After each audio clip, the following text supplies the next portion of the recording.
Good evening. Welcome to the Tuesday, February 10th regular City Council meeting. Sean Wells, our City Administrator, will you please call roll? Councilmember Fajarin? Here. Councilmember McDonald? Here. Councilmember Parks? Here. Councilmember Schumas? Councilmember Vance? Here. Councilmember Weller? Present. Councilmember Wright? Here. Great. At this point, what I'd like to do is make two adjustments to our agenda with the consent of the council. First of all, I'd like to move President Cantwell up to this point in deference of her time with her here. And then the second is staff asked, you'll notice in the council agenda, we had planned on bringing rules and procedures back. Council needs a 5-minute discussion in the discussion section to ask a question to get direction in order to bring that back.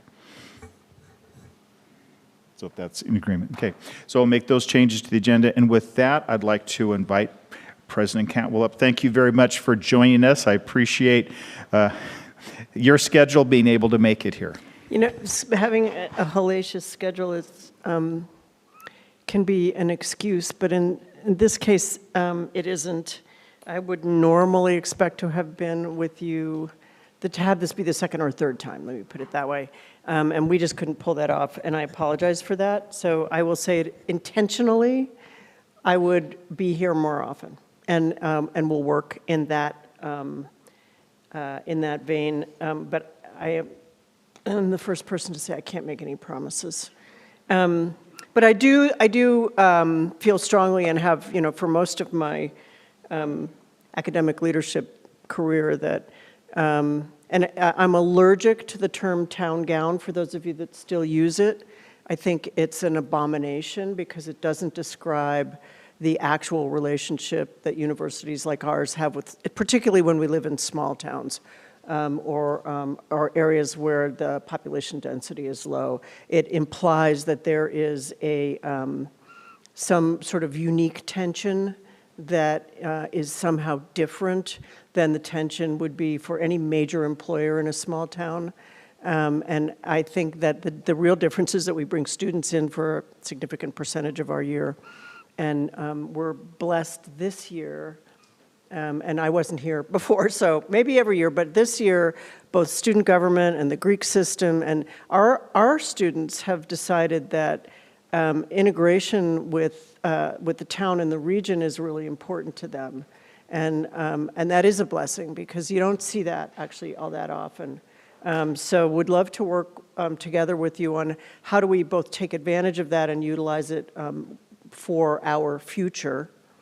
I have all these great facts here, which I think all of you know, but other than being the largest employer and apparently we employ 5,000 Whitman County residents, and we bring in about 15,000 students, some of whom stay here for a while. So that's like a really big deal. My personal interest is, and has been for much of my career, how the institutions that I serve become part not just of the fabric, if you will, or the culture of a place, but how we drive economies. And if you look at what's happening in higher education, public higher education. So when I talk about higher education, I'm always talking about public higher education. We are diverging from our private sisters significantly as time goes on. We are in a serious state of disruption. And if you've read the literature about what disruption means in any kind of corporation or any kind of sector of the economy, it is upon us in higher ed, and it's not changing for some period of time. We will be in this state of disruption for probably a decade, maybe longer, but that disruption will end at a time when higher ed probably looks a little bit different than it does now, and I could not tell you what that is, but I can tell you that the impact of technology alone will be substantial. I don't think any of us are getting out of the business of bringing students in person to our places because that value proposition has proved itself over and over again. But we will be doing a lot of other things in addition to training in-person students.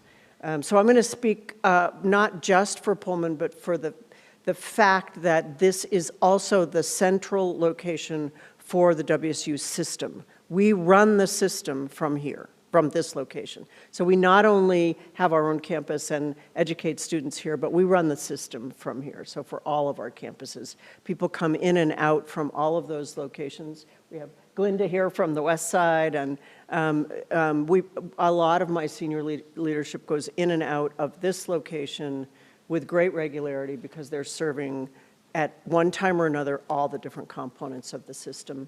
And I myself spent 5 nights in my own bed in January.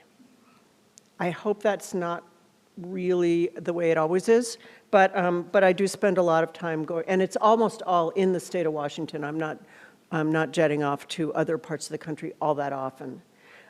So I want to talk a little bit about 2 things that are both near and dear to my heart and also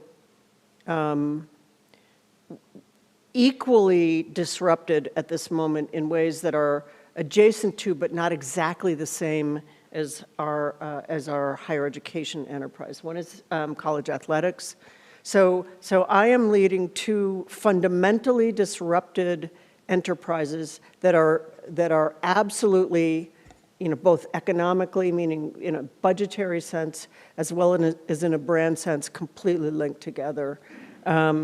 And they are really both pressured in ways that that keep me up at night. And that doesn't mean either is going away. I mean, I'll keep repeating that.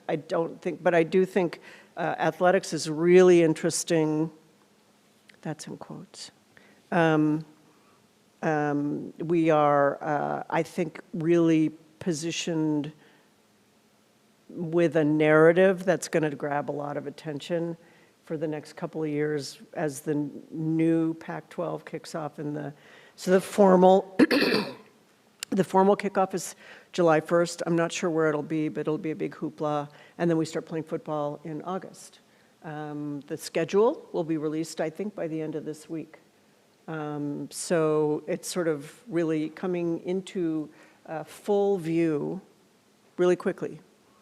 Since I was the president of a university that is coming into the Pac-12 before I came here, I know what this whole thing means to them, but what the difference, I think, for a city like Pullman between what was in the old Pac-12 and what is now is that the attention will be more on our story and how we have become what we are now and what we are becoming as the next round of conference realignment happens. This is an endless discussion that we could have every city council meeting and uncover something interesting and new, and I'm happy to do that if you want to. For the Pullman campus, this means, among other things, that we are really serious about football because all branding and all revenue flow from football, and that we are really serious about revenue generation.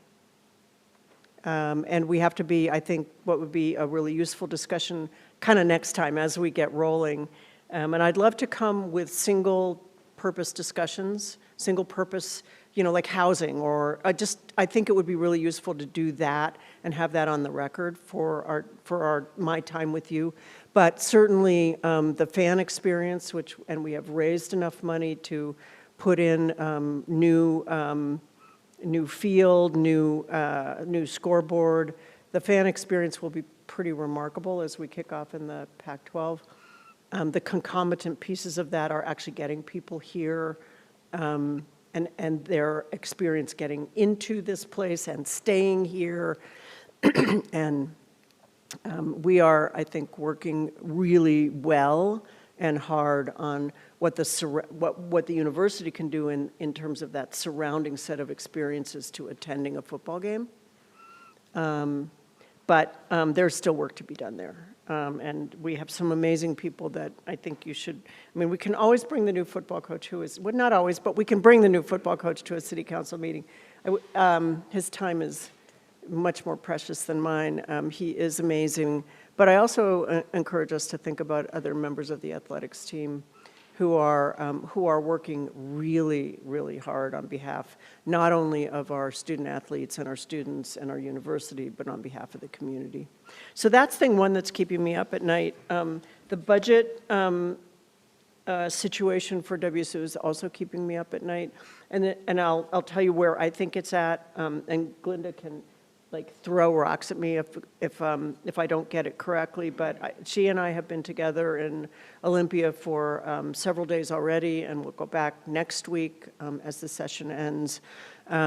We are in a situation, as is almost every public institution of higher education in the U.S., but let's just call it all the land grants. Our financial support from our states is shrinking, and in our case, pretty quickly. So we've already taken about, when we run the numbers, about $52 million in cuts over the last 4 years. And we're looking at somewhere around, and this is still subject of discussion, so there's no kind of finality to the numbers, but right now the governor's proposal proposes a 3.4% cut in base budget plus a contribution on our part, a cash contribution to the state's self-insurance fund of about $7 million. That totals about that totals about $18 million. And then there's always a secondary effect. We have what's called the fund split. We only get funded for 55% of the salary increases that we are mandated to deliver. All of those things bring us to about $20 million, and we're looking at something like that for 2 or 3 years in a row. So what does that mean for us? We actually have to, and we sit and go through this all the time, both at the tactical level, how are we going to deal with it, and at the strategic level, how are we going to, and this is what when you hear me publicize what's called the design process, that is, how are we designing the future we want, not just waiting for budget cuts and bemoaning it. And this is not, again, we're not alone in as an institution of higher education, but we are probably more focused because the economic future of the state looks like it's in a period of a little bit of downturn on how do we relatively quickly get to the point where we can sustain shrinkage in our overall budget and still educate as many, if not more, students. That they don't equate budgetarily. We can't grow enough to overcome these budget cuts. There's just actually no world in which that will happen. But we do believe there are more students that want to be served by WSU, both by coming to Pullman, the flagship campus, and our other campuses, and also our online capacity. And many of those students are not your traditional 17 to 25-year-old students. Many of those are people who either came here and didn't finish, stopped out for one reason, or people who want the education we offer, and they're at a different point in their life where they need to work, they need to take care of family, they are place-bound for one reason or another. So we're thinking a lot about that. What does that mean for us? But we do also think a lot about what that $20 million means. We're at the point after 4 years of cuts where we might have one or two other moves left in us to shrink administration, which you will notice since I became president, we've been sort of eliminating chancellor positions, eliminating high-level positions. There's only so far you can go with that, and someday we can sit down and talk about what it really takes to run a $1.3 billion institution.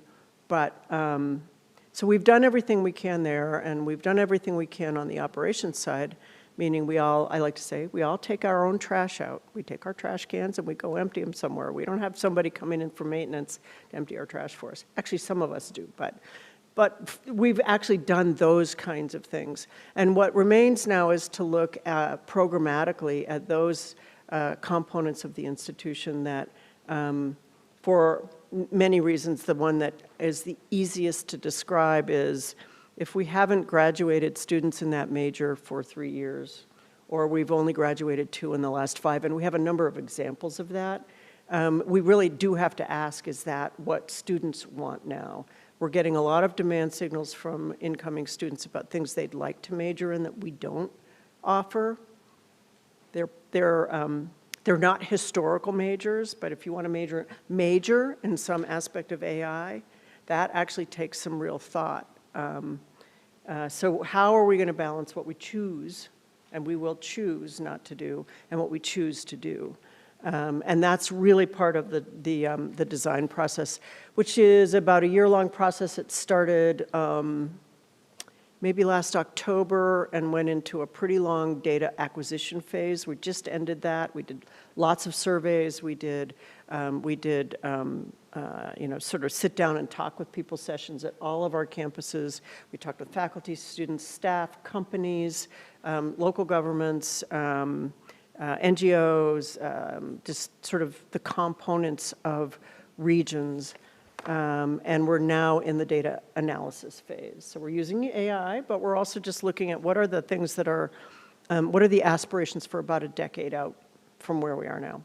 And the idea is, what are the functions we need to do? We need to provide to be the land-grant university for Washington that we are in a decade, and how do we draw the roadmap from here to there with what we believe the resources, this is really 101, what we believe the resources are that we'll have available with which to do that. And so we call that is sort of organizational design, but at the scale of the entire state and the land-grant mission, which will remain. So I personally walk us away from the idea that everyone knows what a land-grant is, but everyone does understand that we are a public service institution of higher education.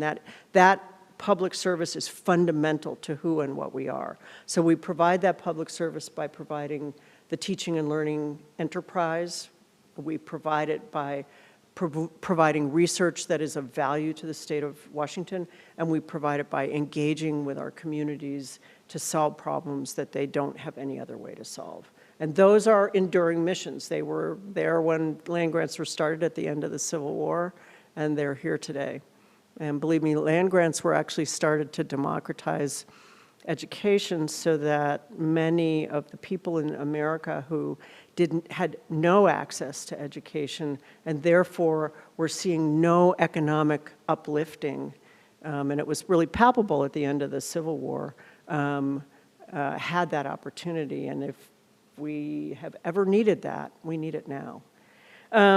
So let me finally talk about something that I've asked that we develop, which is I'm calling the Commission for the Future of Pullman. That doesn't mean we design. We are taking the aegis to talk about everything, but I'm very concerned about our economic future, and I would really like us to work together. And I've spent a lot of my career on regional economic development, even as an engineer building satellites, because every place I've ever worked was a large-scale institution in a region that was heavily dependent on that institution. I worked at national labs most of my life. There are many places in the U.S. where there is literally nothing else going on but that lab, and everybody who works in that town works for that lab. And yet, the idea of economic development has to extend beyond just what our salaried pay are, what the taxes we pay, to what else is there in terms of an healthy economic future. And I've also worked with a lot of those small towns on everything from how do we build innovation incubators that start with our K-12 system and build innovators that may or may not stay with us when they go to college, but they're going to come back here, and they're going to basically grow the entire sort of ecosystem of innovation in our own place. To what are the ways that we build capacity to draw back to Pullman the many, many, many graduates of WSU who would love to come back here for weekends and holidays at scale. I've heard that over and over again. That is a unique group of people, and they are very, very, very loyal to this place. They remember this place as much as they remember their experiences just on the campus. You'll hear more about that soon, and Mayor Benjamin is part of the beginnings of that. And that, when I say town gown, is anathema to me. This is much more what I think about when I think about the partnership that we need to not just develop, but execute together over in perpetuity for the length of all time, because this institution will be here. Maybe not exactly the way it is, but it will be here for all time. That is our goal. So do you want me to answer questions? I mean, I'm basically, I think those are the big, they're all big issues. And there's lots and lots and lots of what ifs in there. And again, I think topically would be really interesting to come back or even have a round table together topically. We'll also be doing something I'm just used to doing, so I've kicked it off here, is community breakfasts. That's just a really informal opportunity to bring a whole bunch of different stakeholders, not giant, but and not only eat a meal together, and that's typically topical. We'll try and bring, whatever, if it's housing, we'll bring our folks who are knowledgeable about that and have been doing that for far longer than I have here, but so more to come on that as well. Do you want, So if you'd like to do questions, I'm sure there's probably a few questions. I'm really good at I don't know, which is usually honest because Which I is haven't fine. even been here a year. But I'm happy to do just maybe 2 questions. When we do 2 questions, Sure. and one of the things that I appreciate is, as you've talked about, wanting to have more of a dialogue, and one of the things we do is we've gone to study sessions where we're down on the floor at the same height as everyone, rather than this tiered type Yeah, thing. yeah, I don't mean to laugh, but yes, I totally get that. And so that's one of the, we'd want to bring you back then, so we're eye to eye and sitting Yeah. at the same seat with it. I see Councilmember Weller.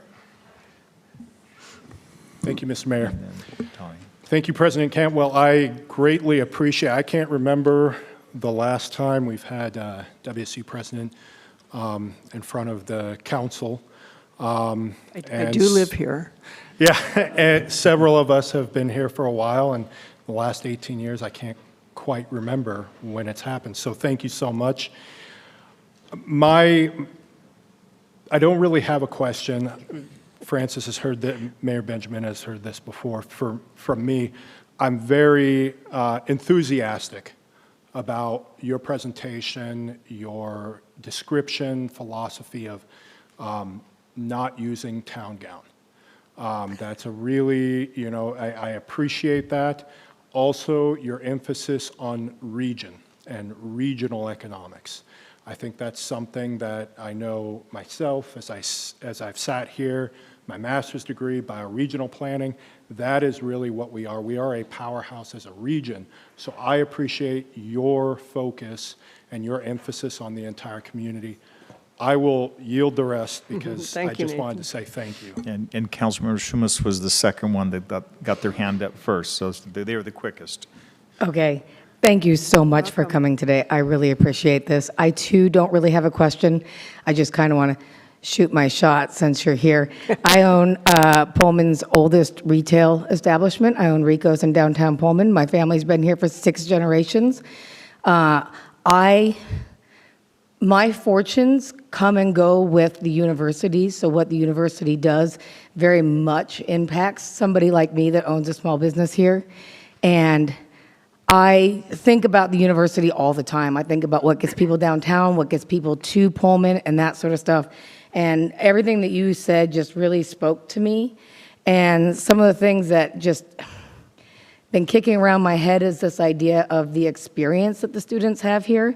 When I was younger and we could see Tina Turner or John Bon Jovi or Elton John, like we had like actual events and things coming through town.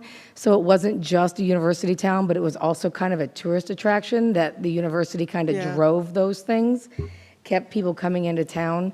Things, that will keep people coming back, like incubators, business incubators, or like engineering incubators. Like those things I think are really interesting. And I just, like I said, I'm just shooting my shot. If you ever have 2 seconds, which it sounds like you don't, I would love to talk. I'm very excited by everything that you said, and I'm very excited that you're here. Thank you. Blessings. And we are working on, there's a whole bunch of, everything is complicated now. There is no simple solution to anything. There truly isn't. I like to tell people the truth, which is that when I have a free Sunday morning, I run game theory simulations on the future of college athletics, because it's every decision I make every day is with imperfect information at best, sometimes no information. I have to make a decision, and we have to win. I mean, it's very fraught.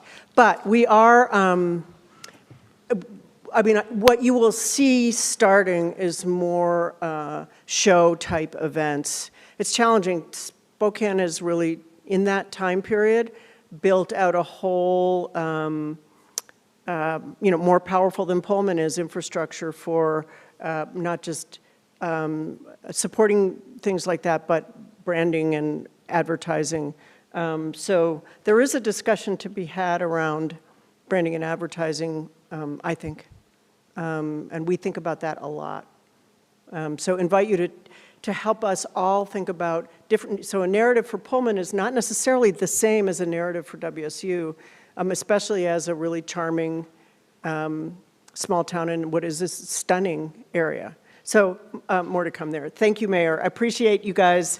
Apologies for not being here sooner. It is not for lack of both appreciation and interest in partnering and participating. So thanks. Thank you very much, and please don't feel, and please be excused, and don't stay. Oh, okay, do I have to?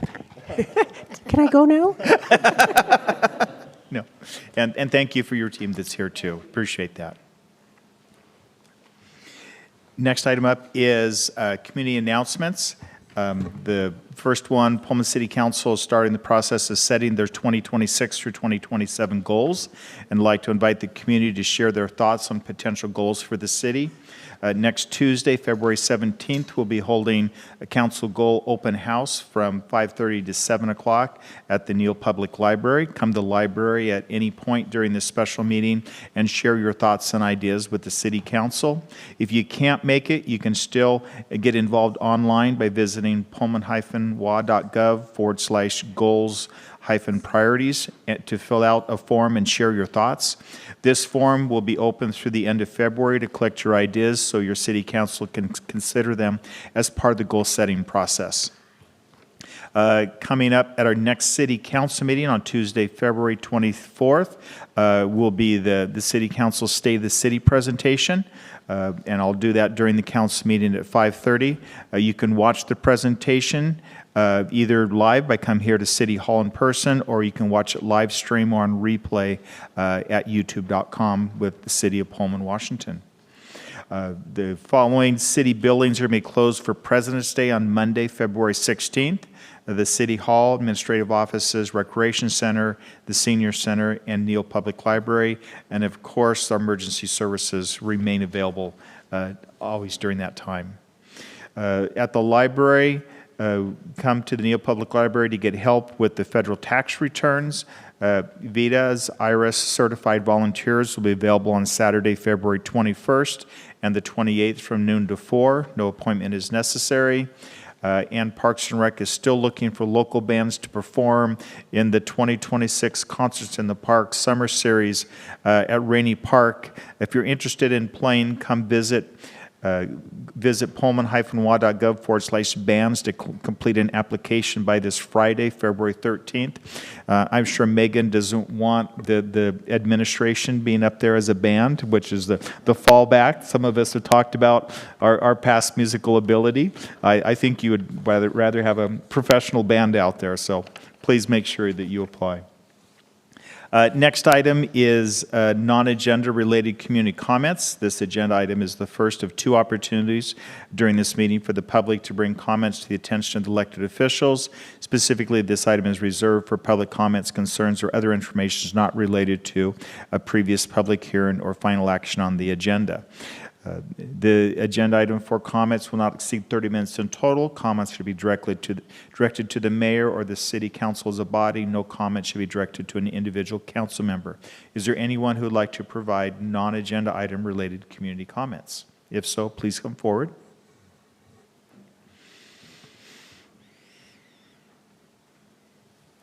Good evening, Bobby Ryder, Downtown Pullman Association, and I just have a couple of updates. I just want to remind everyone that Mardi Gras is happening in the downtown this Thursday, February 12th. It's beads all day, so come down and get your beads. There'll be specials and discounts, and there will be maps on signs around so that you can find out which businesses are participating. On Saturday, and every Saturday, is the winter market, which is part of the Market on Main, and that runs 10 to 3. There's things like sandwiches, jellies, baked goods. We have bands sometimes too. And so we have music, and it's really just a great way to meet people at the market. And then also coming up, we are also accepting bands, the DPA, for Music on Main, which happens in Pine Street Plaza.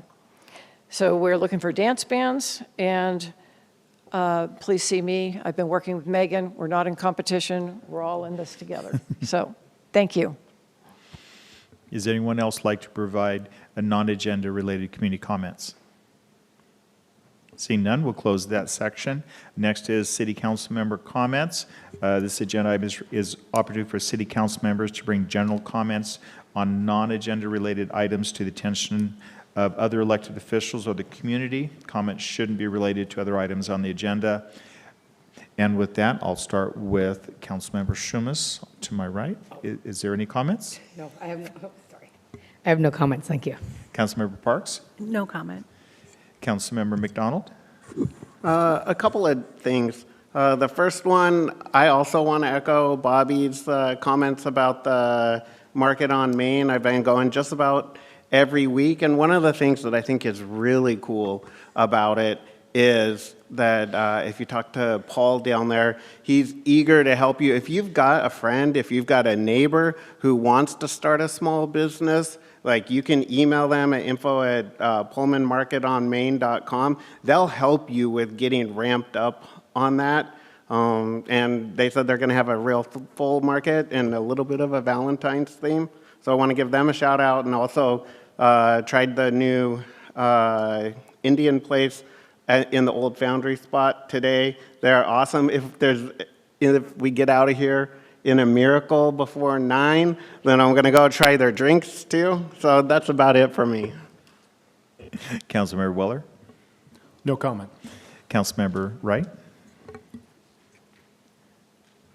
Just to piggyback on some of Brian's comments, Trevor and I had the opportunity this afternoon to meet with Sandy Jameson, who is involved with Market on Main, as well as Sean Miller, who was instrumental in getting their 501c3 together, and we met with them as part of the Lodging Tax Advisory Commission. And I wish that every grant applicant had the same passion and enthusiasm for what they are working on, because they were absolutely amazing, presented one of the most compelling discussions that I've heard in that vein for a long time. So we're very excited about Market on Main and very excited about their future. So I just kind of share that with everybody. Go on down there and take a look at it. It's great. Councilmember Fajarin? No comment. Councilmember Vance? Maybe a small comment, just piggybacking on what Councilmember Wright said. I think Market on Main is a fantastic opportunity to experience new small businesses and ideas in Pullman, and it's becoming an economic engine, which is really exciting to see.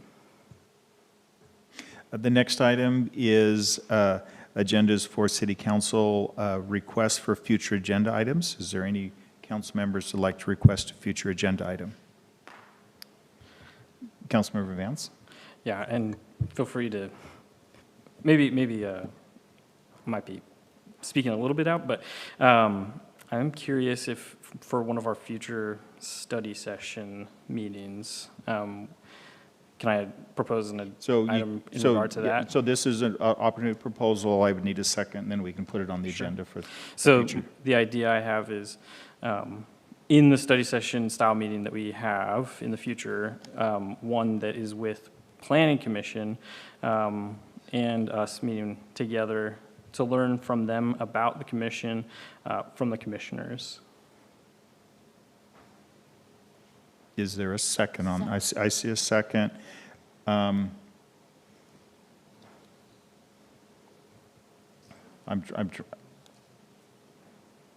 Okay.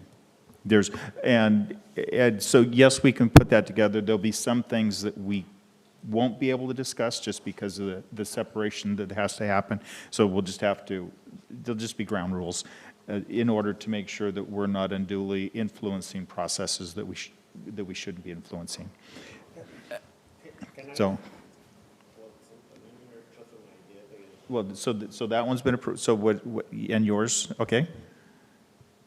Well, so mine's not different, and maybe it's too late. I missed the opportunity. But you know what I think would be even cooler is if the planning commission and the planning team at the city came and did it together, like as a collaborative thing. So just an idea.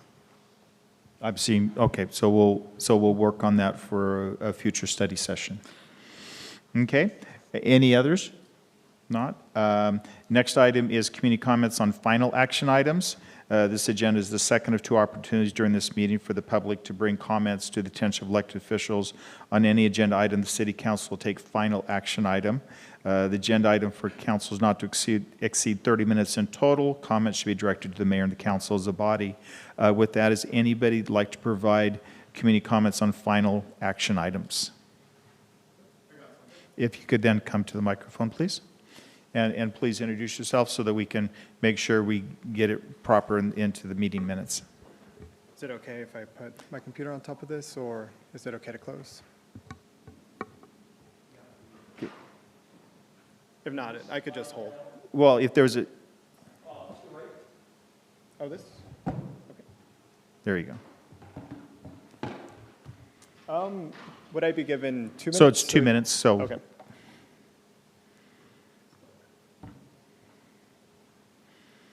So go ahead. Okay. Good evening, Mayor and council members. My name is Juan Treto, and I am a new resident and a small business owner here in Pullman, Washington. Thank you for the opportunity to speak. So I have a background in engineering physics and data analytics and experience in both corporate and small business environments. My background is similar to that of President Cantwell. I mention this only because I approach issues looking at systems, incentives, and real-world outcomes. Moving on to the agenda items, fixed costs like utilities, fees, and administrative requirements directly affect small business viability. Tonight's agenda includes fee adjustments and significant expenditures. And I'm curious how the city evaluates their cumulative impact. I'm not questioning the need for city services or professionalism within the staff. My focus is transparency and prioritization and competitiveness within Pullman. Pullman exists in a regional context nearby Moscow with many similarities, and I understand that they're in a different state, different rules. But it does show stronger small business retention. That comparison is not anecdotal, it is relevant. I've seen local businesses struggle while large corporations more easily absorb rising costs and complexity. This can create a perception that scales the favor within over local entrepreneurship. So my questions are simple. How does the city assess the cumulative impact on small businesses and residents before approving cost increases? And how are policies and procurement practices designed to avoid unintentional favoring within a larger organization? I want to invest in Pullman long-term, especially since I recently just moved within 4 to 5 days ago. Can the council maybe commit to reviewing data-driven comparisons of Pullman's fees, utility rates, and regulations against peer cities like Moscow, so future decisions are grounded in measurable outcomes? Thank you. And this is an opportunity for comments. It's not a dialogue, so we don't have a response. As this is the time just for comments to be provided to us. Of course. Thank you.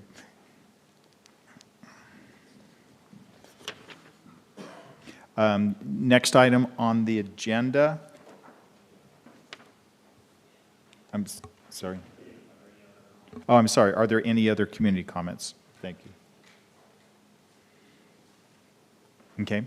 Next item on the agenda for presentations is a financial update for Q4 of 2025. With that, Jeff? Good evening, Council. I'm here to present the 2025 Quarter 4, which is really 2025 year-end.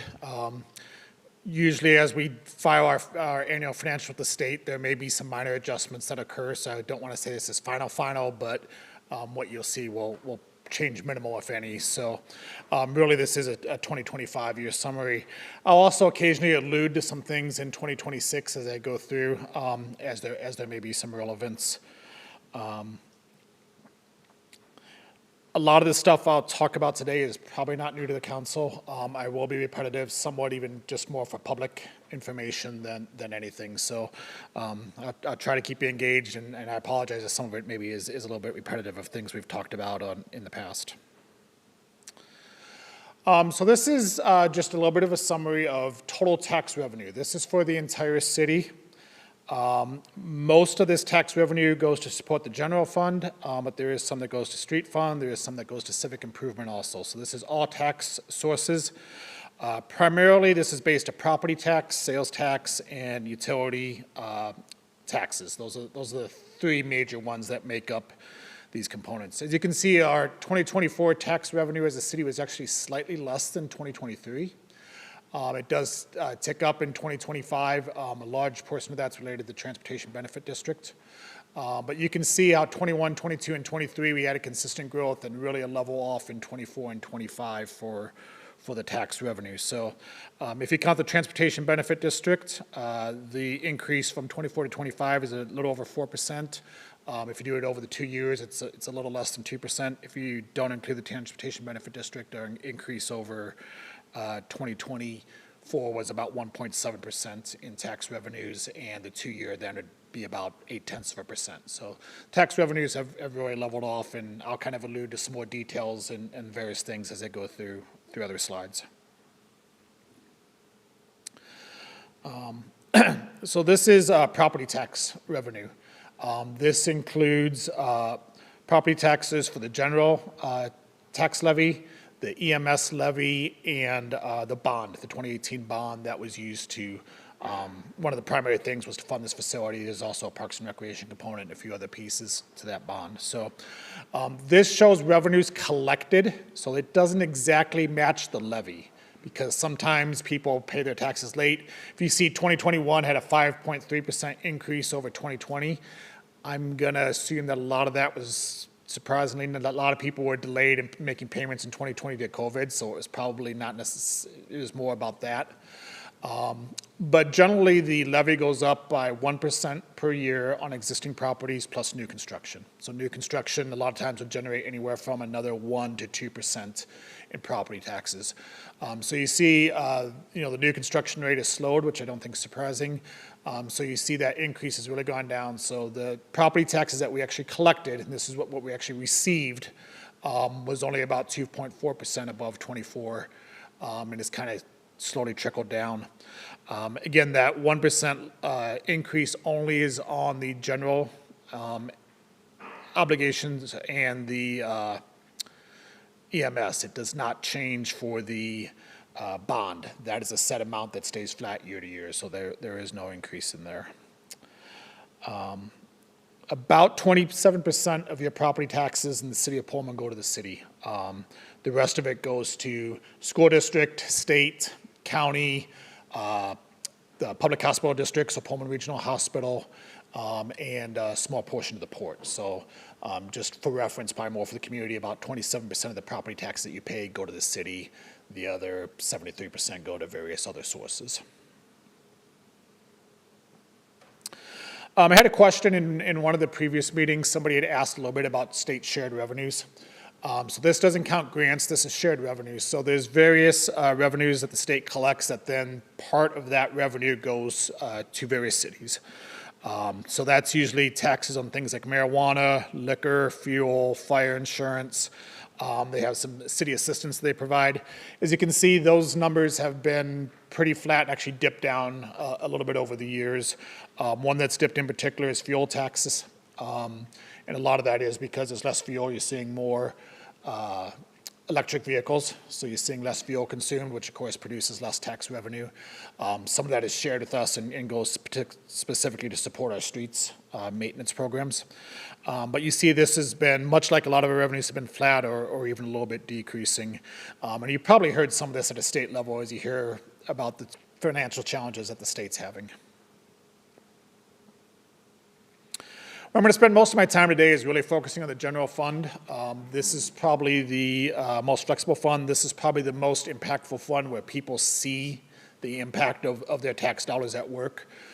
These are the things that are visible and support a lot of the city services.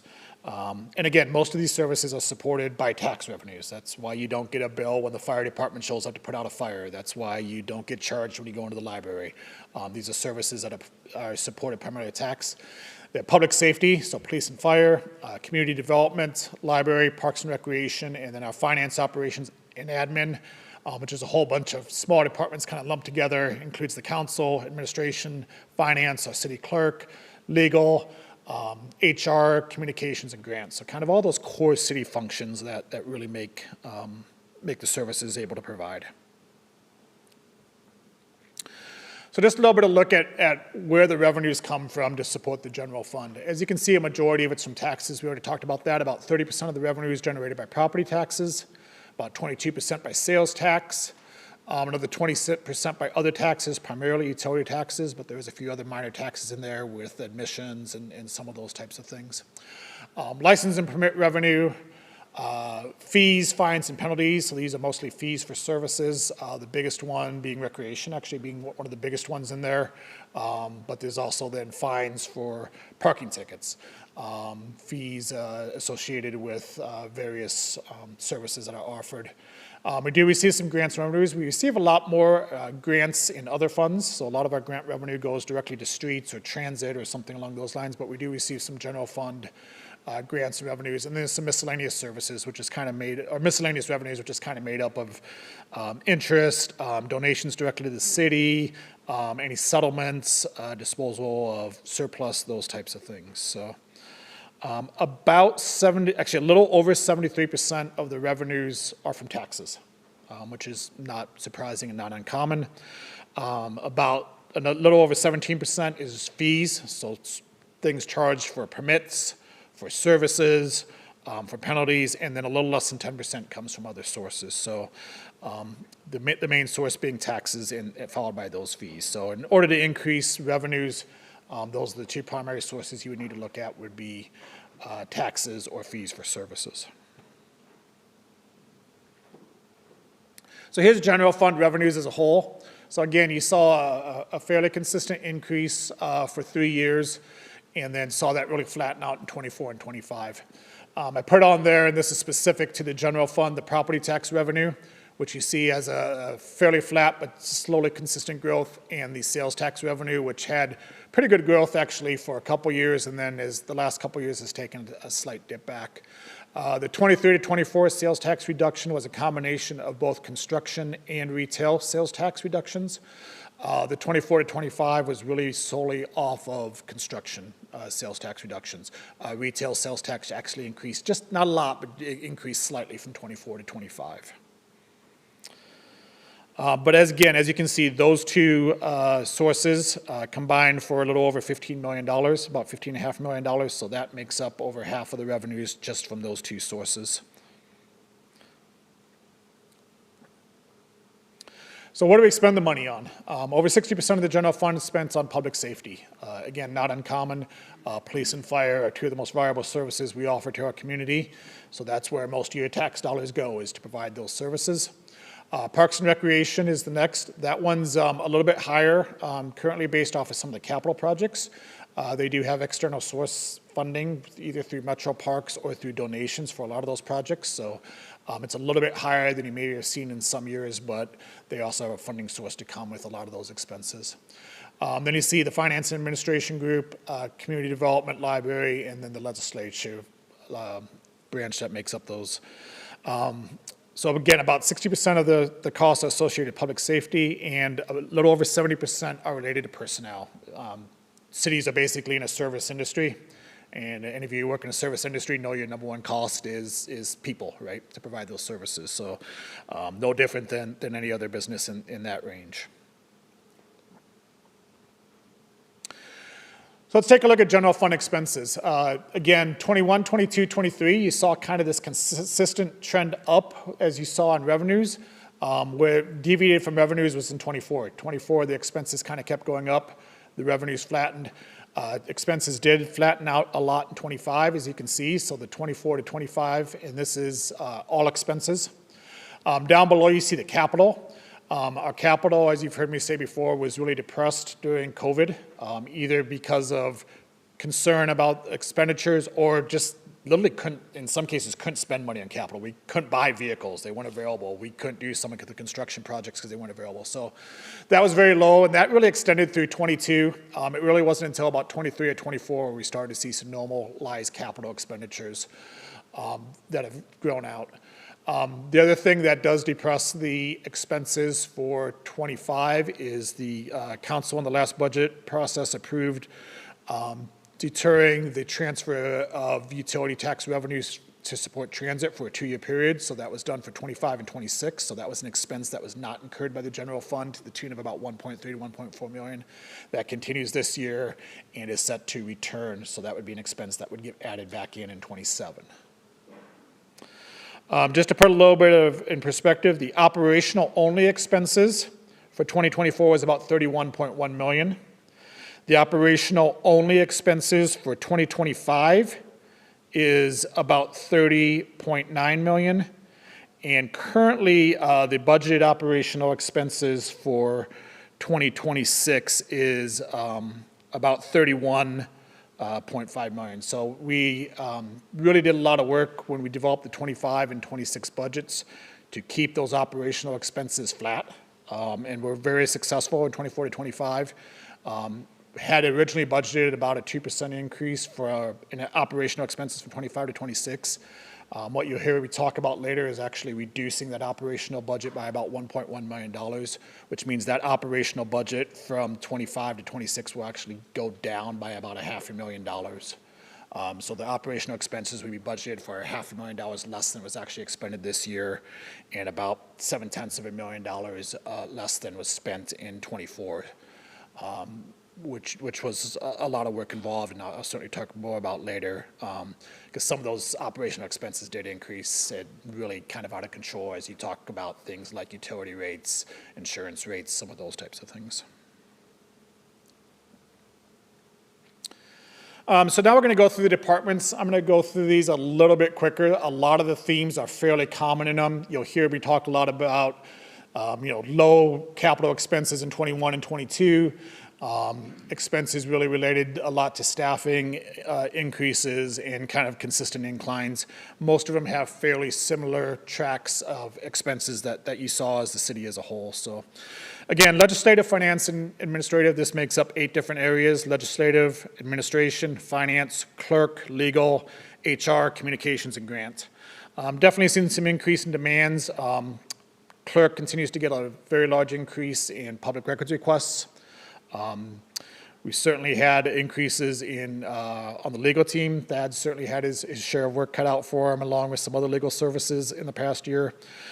We've seen some growth in our grants and communications department, and we've seen some increases demands in financial reporting and payroll reporting that have come from various state and federal laws. You will see staffing vacancies, and some of these may cause, especially some of the smaller departments, may cause some fluctuations if they had short-term staffing vacancies. So, police, here again, you see that kind of consistent expenses. Recovery in 24, 25 of capital. There is several of these departments that did reduce capital expenses as we in 25 where they could, as we saw some of the challenges start to face. But again, police is our number one expense, followed very closely by fire for the general fund. So again, fire, you see this. It really flattened out from 24 to 25. Certainly, again, some efforts to control spending. We also had the vacancy of an assistant fire chief for a majority of 25. And actually, based off of the current challenges we're facing, the plan is to leave that position vacant for 26 as the entire year too. So it's really a challenge for the fire department, but helps us to kind of identify, or helps us to meet some of these challenges that we're facing financially.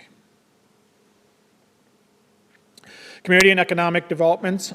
So this covers our protective inspections, our economic development, and our planning departments. They've had some interim vacancies throughout the years, so that's why you kind of see these flat bounce ups. They are fully staffed currently, and were for 25. Library expenses, as we talk about library, and the next one I'll talk about is Parks and Rec. They had very deflated expenses coming out of COVID. A lot of their activities, even through 21 and early 22, couldn't fully be done. So they really had some deflated expenses. So you saw a little bit higher increases early on these graphs, and then you kind of see some things balance out for some of their operating expenses depending on their growth. So again, you see library climb and then kind of level out here. They did have a vacancy for part of the year in the director position too, which did create some savings. Parks and Rec, you see a lot of growth coming out of COVID. We've had a lot of growth in our participant recreation program over the last few years.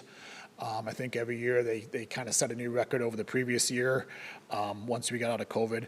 The thing about that is there is some revenue generation for registration for a lot of those programs. So while the expenses have increased, at least a portion of that is offset by the revenue to fees for a lot of those programs. So, and then again, I mentioned earlier, you saw the capital investment that we've made, and a lot of that's been funded through Metro Parks, providing funding for those projects, or in some cases donations for specific projects, particularly as we started to kick off for some of the design work on Veterans Park and Lawson Gardens, Memory Garden. So those are, we have had some amazing donations to help get those projects moved into a more active status.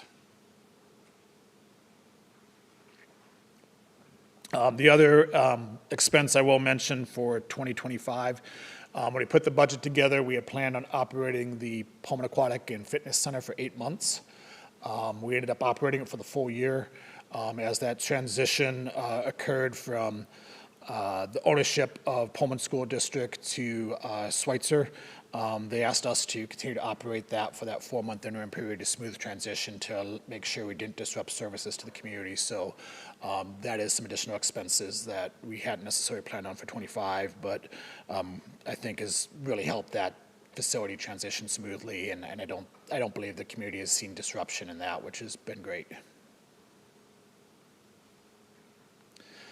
So here's kind of what really I feel like is maybe the most telling graph. This is an overlay of general fund expenses to revenue. So you see 21, 22, 23 really climbing at pretty consistent rates, and expenses being fairly similar to revenues, or just slightly exceeding, expenses slightly exceeding revenues.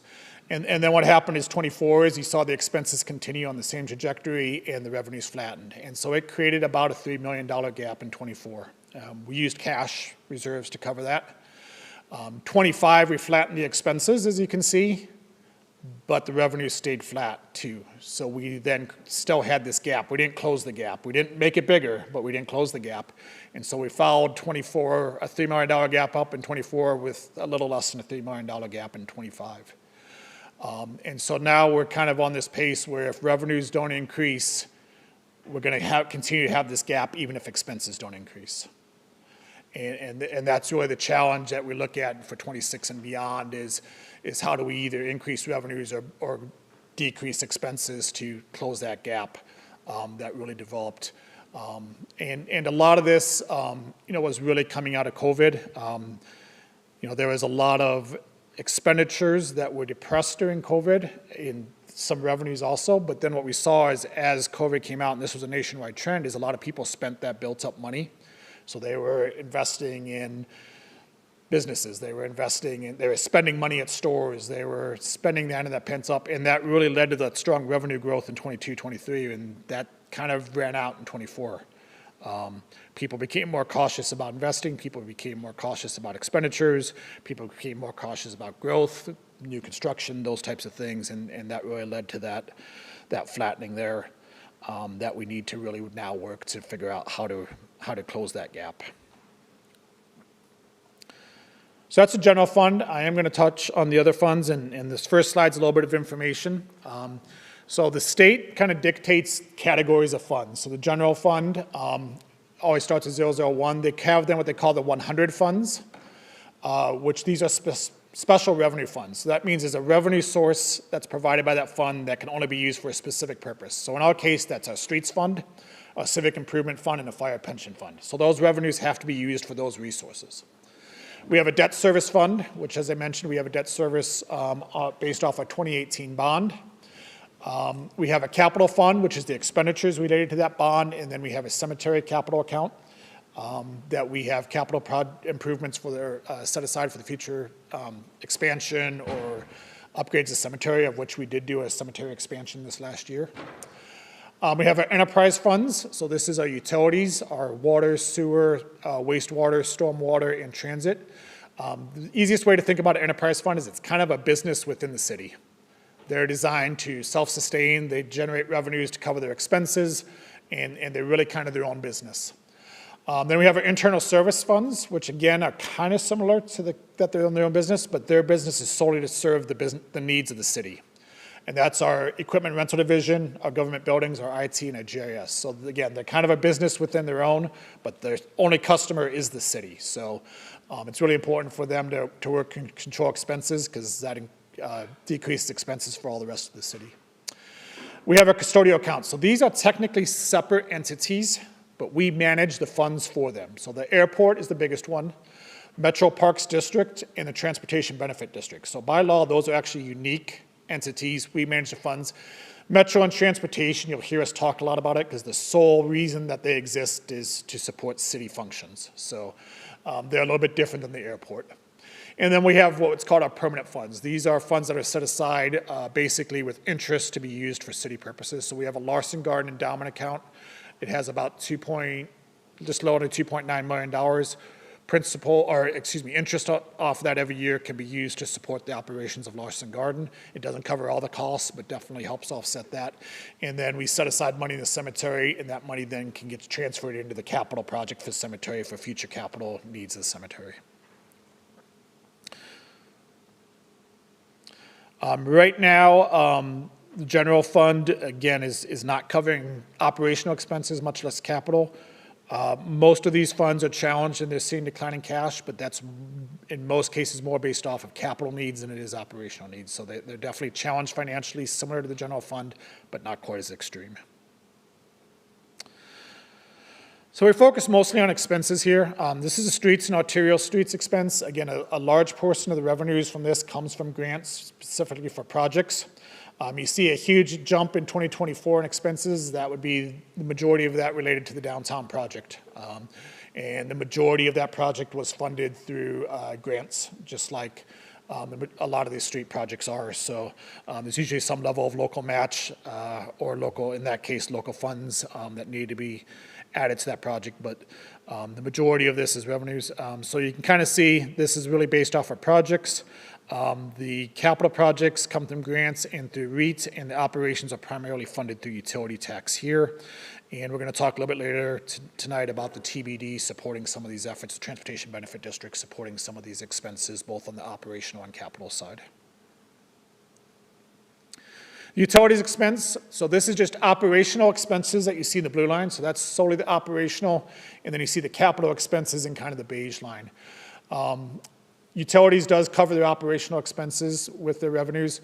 It's the capital expenses that are a challenge to do. As you can imagine, this has the most liability capital-wise of any part of the city. The amount of infrastructure we have involved in utilities, much of it aging, is a huge capital need going forward for a long period of time. And so that's where it's really important to make sure that we have enough funds set aside for those capital expenditures. Revenue, and again, utilities are designed to be self-sustaining. Revenue from just services, so the water, sewer, stormwater, and wastewater is about $14.5 million a year. You see the expenses last year with capital was about 16.8. We do have some grants occasionally that will cover some of those, as well as a few other revenue sources, but it's important to make sure that our revenues from services keep up to fulfill those capital needs. Maybe not in any given year, depending on the capital project, but over the course of time. 2024 did see a payoff of an ecology loan that we had taken out for a wastewater treatment plant project. So that did reduce some of our expenses in 2025 as we no longer had to pay on that loan. Next is transit. You'll see the growth in operational expenses in transit. We did expand services to the airport in, I believe it was May of 2024. So that caused some operational increases there for that expanded service. You see the capital, you see the spike in capital in 2025. I think a lot of you are aware of the 3 buses that we purchased. Luckily, the majority of those were grant funded, but we did do a significant investment in 3 buses last year that make up the majority of that capital expense there. Both operationally and capital, transit is very, very heavily subsidized by grants. Wayne Thompson, our transit director, does an amazing job working with grants. It's a wonderful opportunity to keep the cost of that service down, to make sure we keep available services. The next highest piece of funding is money that we get from WCU for providing services, transit services that support their students. But it is, the good news is we do a very good job of grants. The bad news is, of course, that always is there's always a risk of grants not coming through in the future, which would be tough. But generally, transit has been a cash positive operation. In 25 and 26, it will be cash flow negative due to the deferment of that utility tax. So it doesn't affect their ability to operations. They're not looking at cuts in services, but it does compromise the ability for long-term capital within that. Our internal service funds, again, is made up of ERD, government buildings, IT, and GIS. Again, this exists solely to support the city. So again, you see those operational expenses really flatten out. Our service providers have done a good job to really try to keep those costs down, knowing that if they keep their costs down, that saves everybody else in the city money. Again, we had depleted capital expenses in COVID. Saw that the biggest thing that you saw contribute to that 2025 expense is the purchase of a replacement fire pumper truck.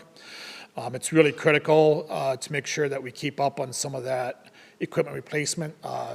Those things go into equipment as well as staffing goes into the fire rating for the city. The fire rating for the city determines every person in the city's fire insurance rates, for example.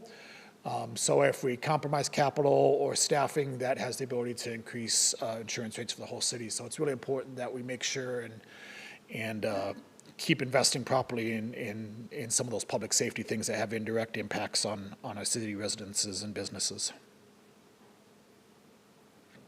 Civic Improvement Fund. This is quite often we talk about as a lodging tax fund. We have a lodging tax committee. Pretty much all the revenues, we have some interest gained on balance, but pretty much all the revenues are through lodging tax. This had very good growth, and even growth through 24. We saw the first dip down in 25, so not quite as dramatic as we saw in some of our other revenue sources, but have kind of seen that level out. As you can imagine, 2020 and 2021 were not good years for hotel industry, so we didn't collect a lot of lodging taxes. The city has invested over $3.5 million in the last 3 years total in tourism, community events, things to bring people to Pullman, things to help spur economic growth, and that's been significant and hopefully has had a real strong impact. That's been everything from tourism contracts to events to local groups can come in if they want to do events and ask for lodging tax to help provide that event to bring people to Pullman. Investments out at the airport have all been involved in this to really create that. And in fact, recently, I think as most of you are aware, we signed a $1.3 million contract with the Pullman Chamber of Commerce to cover years 26 through 28, so a 3-year contract.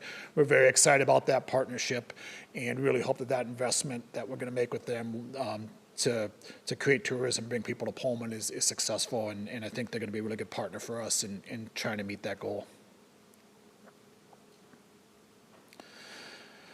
So a few final thoughts. Whoops, sorry. General fund revenues aren't covering operational expenses or capital at this point. So we've relied 3 years now on cash to take that down. We're now to the point where that cash balance no longer is viable to cover that gap. Most other funds are seeing decreased cash balances, not to the extreme. Most of them are able to cover operational expenses. Streets is probably the next one that's most challenging, but they're probably not able to significantly fund capital long-term. And that's something we need to make sure, because if we can't fund capital long-term, that clearly has a detriment on our community.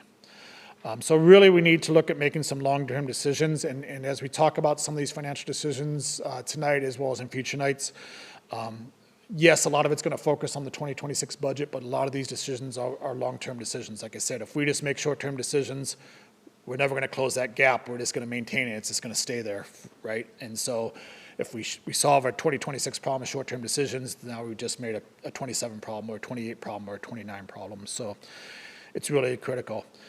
The bottom line is we need to either increase revenues or decrease expenses, and the truth is likely both.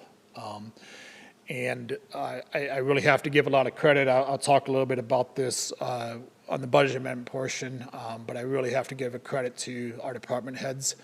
I've seen a lot of work over really the last year, but in particular the last 4 months, to identify ways to control expenses, identify ways to minimize costs, really work, and the amount of work that they've put into really controlling costs has been incredible. I can't tell you, for example, the cost to operate a fire department as far as that, but I can tell you what I've seen from the leadership of that department to identify those costs and to work and to minimize those. And it's a challenging situation, no doubt about it. I'm very glad, though, to have the staff that we have to work through it, because I've seen a real effort to address these challenges. Whether it was the previous budget process that we did in '24, when we kind of had very early signs of some of these problems, and they did a lot of cuts then to even reduce what was put into that budget in the first place. And as you saw, the operational expenses were going up by 1 or 2%, not 4 and 5% like a lot of places were. And then again, in this most recent further reduction of things we've identified. So with that is what I have for you tonight as far as 25 budget, and I'd gladly answer any questions. Any questions for Jeff? Councilmember Weller? Thank you, Mr. Mayor. Thank you, Jeff. This is very thorough. I did have 2 questions, and perhaps the individuals who have been on here on council with me can help me with this first one.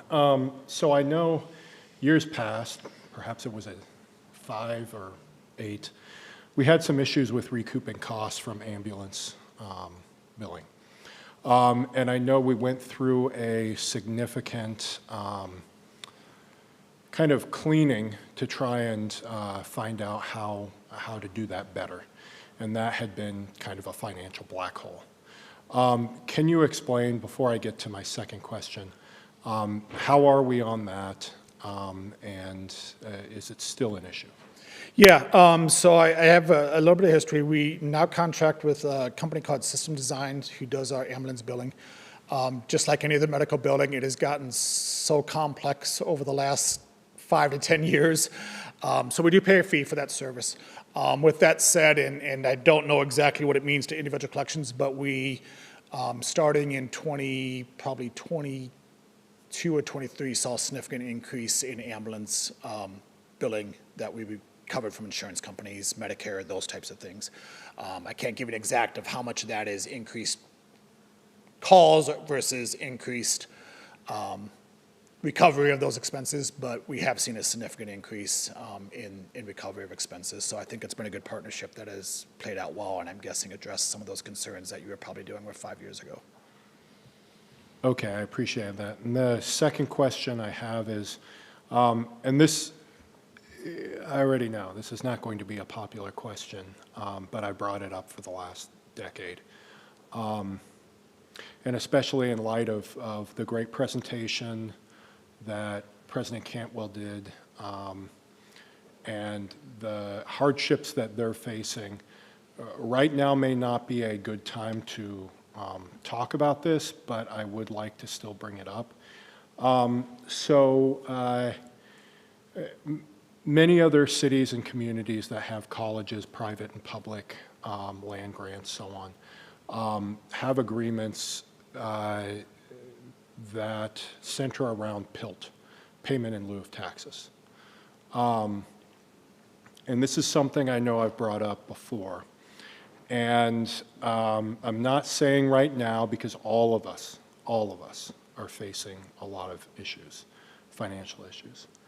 But I think it would be good for us to at least discuss this or maybe sit on it for another time when there are rosier times, because having 15,000 people come in does put added stress on infrastructure, sewers, streets, emergency responses, and I'm not sure exactly how many of the people coming in add to our tax base in general. And I already understand, because I've had other people tell me, yes, but we have a great working relationship, we collaborate, there's these sorts of things, and that's great, and that is important. I just want to make sure that we kind of think about this. This is not against WSU, it is just understanding that there is an additional stress to the system with that in any community, not just here, any community. That's why several have followed up with this PILT type of practice. So just putting that there. So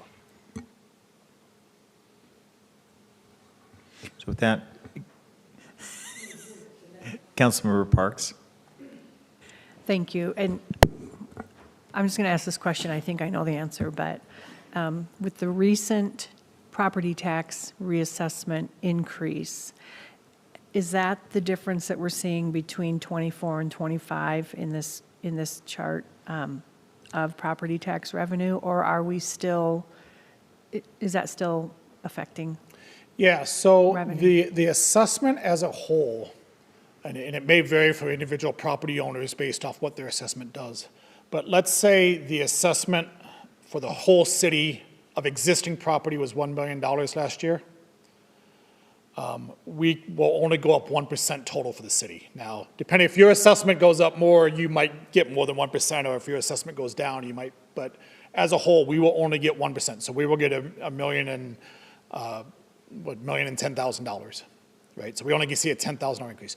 So the other increase is if there's new construction. So whether there's a major remodel or new construction, so that makes up anything above that 1%. So I think there's a misnomer out there that if my property assessment goes up 20%, that my property taxes go up 20%, and that's not the case. And actually, in the case of the bond, that number stays flat. So if the property taxes go up, the amount you pay per thousand actually goes down. And if new construction comes in, it actually, everyone else's property tax for that piece goes down.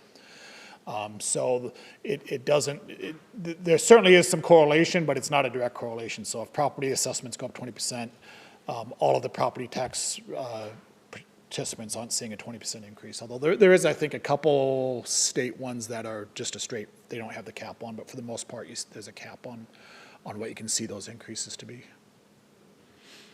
Councilmember Shumas. Yeah. My apologies. I tried to go through these before the meeting and think of questions, but I just wasn't until you were talking that I really thought of a couple of these. So I don't necessarily think that you're going to have answers, but I'm still kind of putting them out in the ether. So the first question I had is, where does the majority of the revenue for road work come from? So if it's construction, the majority of it actually comes from grants. So when we do a resurfacing project, obviously the downtown project, those are primarily grant funded. They're usually about a 15% local. It can vary a little bit, but a lot of that is grant funded. For the maintenance and operations, the main portion comes from that portion of the utility tax. So the utility taxes right now, a portion goes to the general fund, a portion goes to the street funds, and then other than this 2-year period, a portion would go to the transit. So Sorry, you said the utility tax? yes. Okay. Okay, and then, so my second question is, when I was running for this position, the argument that I was making, the case that I was making is that, like when COVID happened and I had to rustle up money, I had to find money to pay bills. I started advertising like crazy, and I started thinking about different ways to pull revenue in, different places that I could find it from. And one of the things that you just said is that we need to be doing, like revenue generation. So how can we assist with that? What are the things that we could be doing to find new revenues? Where can we be looking? And I'm not trying to surprise anybody with that question. I just thought of it while you were doing that. So. Yeah, so particularly on, I'll talk a little about the general fund, and then I'll talk a little bit broader about the city. So again, the general fund, the primary source of revenues is taxes. So it would be if there's opportunities for tax revenues. Or then the second biggest after tax, again, taxes is over 73%. The next one is fees for services. So those would be the things. Certainly, is some pass-through from the state on things, so lobbying the state to continue to get those pass-throughs. I know there's a lot of things that are being discussed at the state level about the fuel tax, for example. How do you tax electric vehicles? And that's something, Washington's not alone. There's a lot of states struggling with that, right? So if you have an electric car and you have a gas vehicle, right now there's some registration costs that are higher for the electric vehicle, but really the gas driver is really subsidizing the road repairs for the electric vehicle.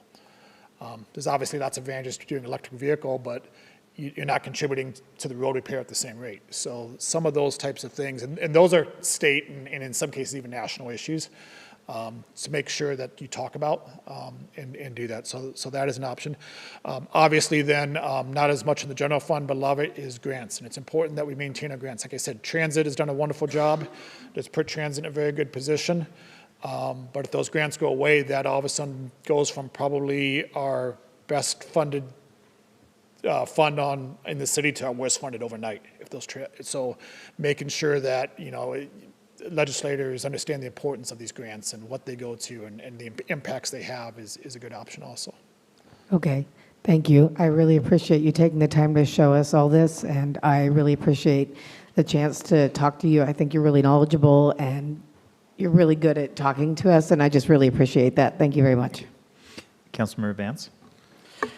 Yeah, the previous slide about the civic improvement fund says that it's majority of the revenue received is through lodging tax, and I'm curious, that's starting on LTAC now, or maybe why we saw a decrease in 2025, and what could be attributed to that, and then also when we might see that come back and see some growth. So that's really based off of the taxes on lodging in the city. So anyone that provides short-term lodging in the city pays a tax to the state. So instead of the normal 8% sales tax that's paid, the city has another 2% on that, so basically it's 10%. But then also 2% that would normally go to the state comes back to the city. So basically, instead of paying 8% sales tax, you basically pay 10% on lodging, 4% of that comes back to the city directly, in addition to the normal piece of sales tax. So we get the 2% addition plus 2% state. So it really is a win for the city. So again, that is basically, that really revenue up and down is based on how many people we have occupying beds in hotels and short-term housing. Councilmember McDonald? Is there any major difference in that short-term lodging revenue based on whether somebody stays in a hotel that's on campus, I think that's where the Marriotts are, versus someone stays in a short-term rental like a house or somebody's bedroom, or, I mean, other than the price of the actual stay, or one of the hotels that's in town? No, it's the All the same same. across the board.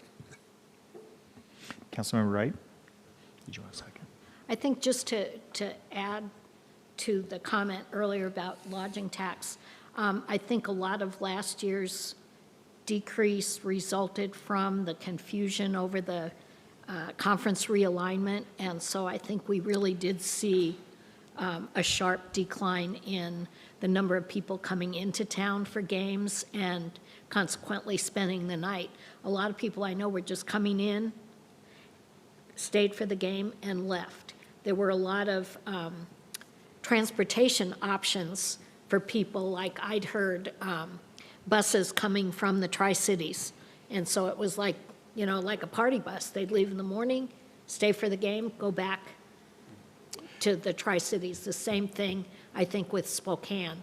And I do believe that that really had an effect, just suggesting that there are some other reasons in And that. to keep in mind, that's based off of gross revenues, so it's both number of nights spent as well as amount paid, right? So, not that hotel prices higher help, but, you know, if a higher night hotel rate, then it's, you know, the rates on that rate, or lower nights. So, particularly at some of these special events, I could see where that would potentially have the impact. We also saw significant growth that probably wasn't sustainable coming out of, you know, for a while there, so. So I'm checking anyone who hasn't yet. So Councilmember Weller, second time. Sorry, I didn't want to take a second, but as Council Member Sumlis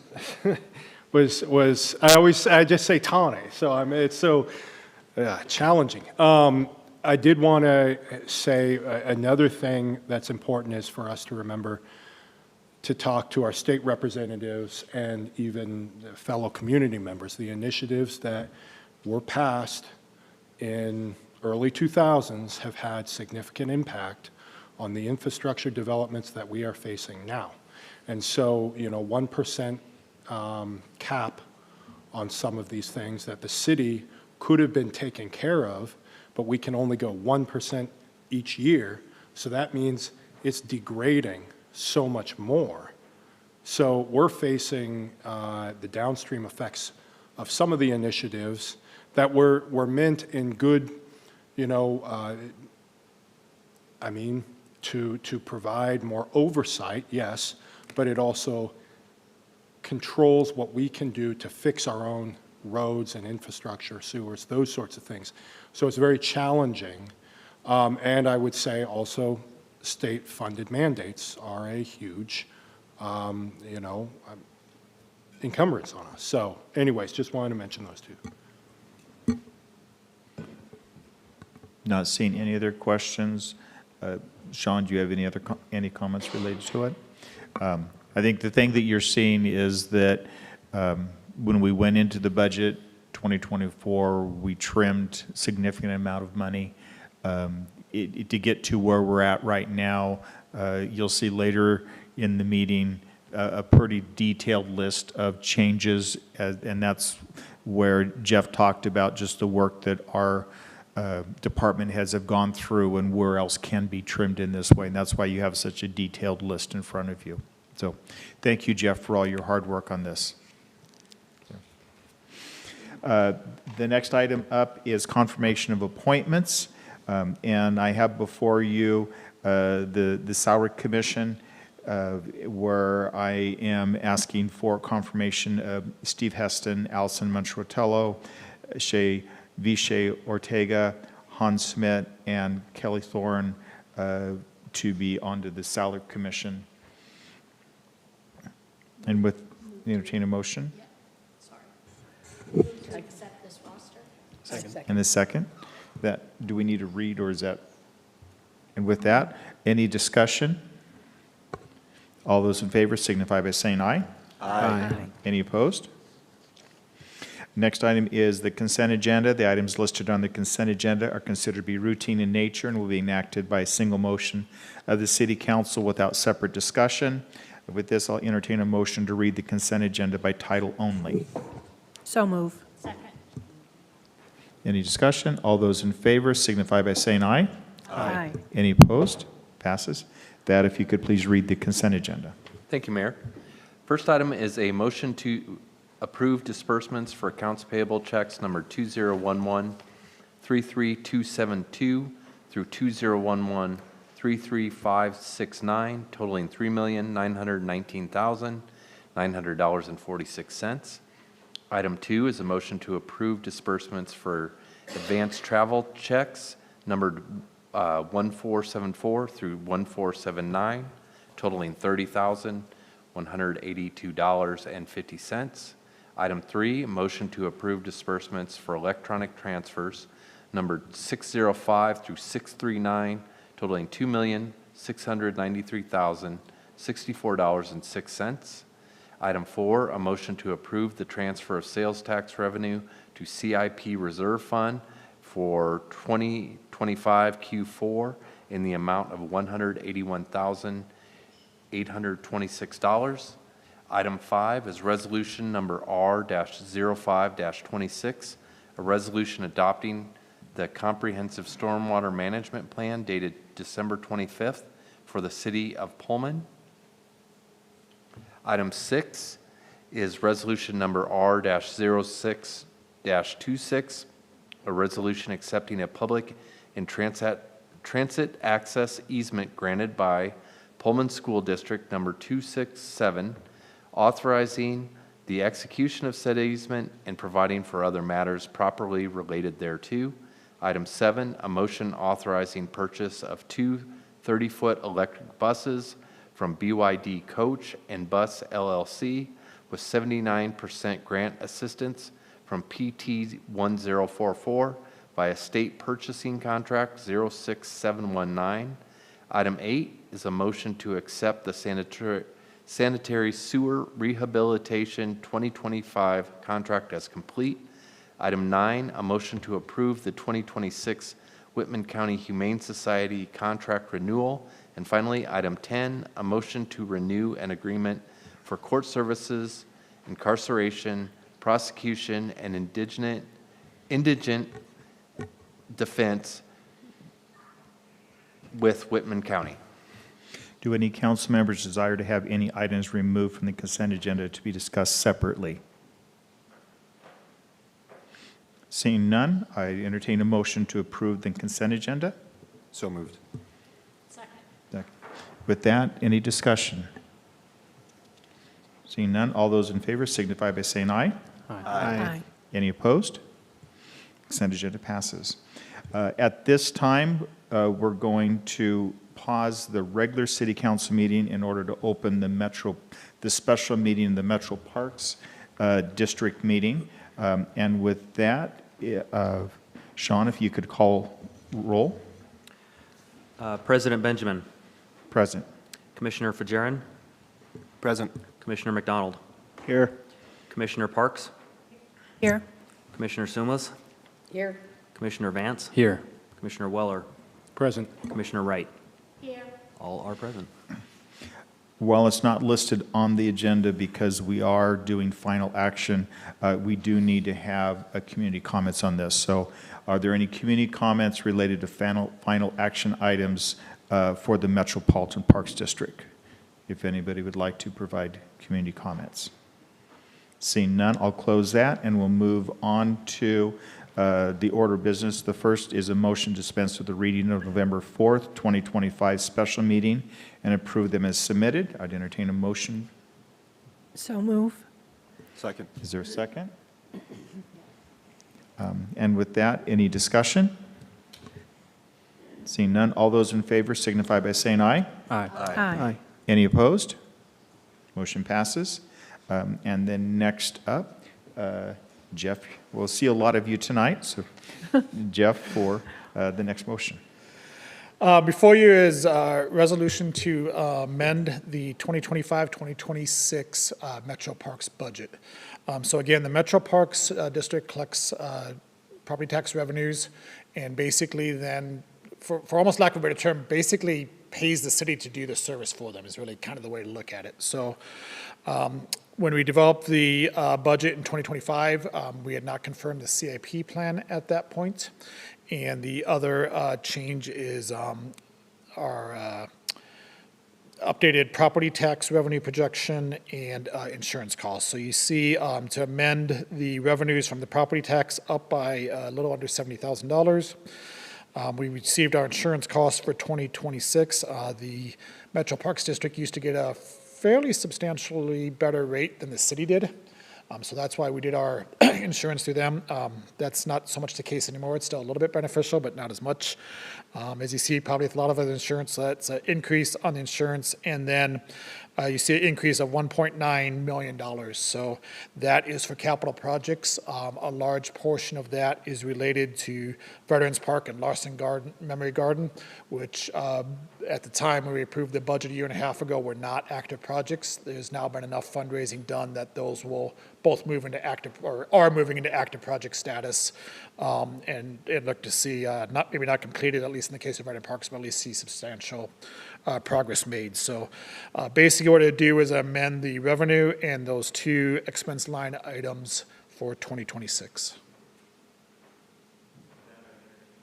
I'd entertain a motion to approve disbursement for accounts payable checks numbered 201132503, 201132512, and 201133435, totaling $123,946.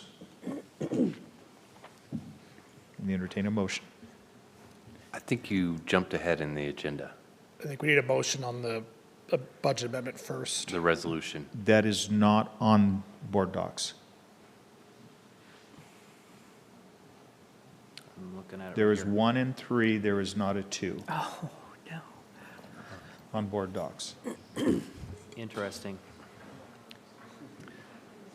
I do show that as locked on the system, Mayor. That's a technical issue that I don't know how to solve. So, 1 second.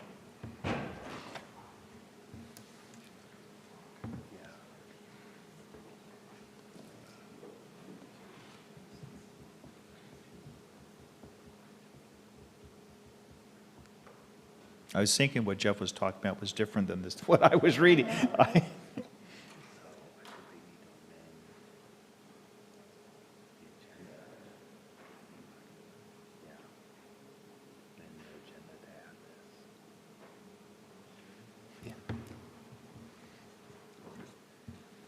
That? Yeah, so I can see it on my screen as well, but it's locked. My recommendation would be to, and I can hand it up to you, is to ask for a motion to amend the agenda to consider resolution number MPD 2601. If I can find it. So would anyone like to make a motion based on what Thad?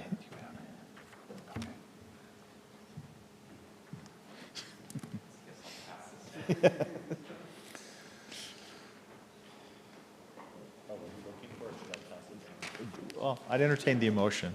I move to amend today's agenda to include MPD 2601. 2601. Thank you.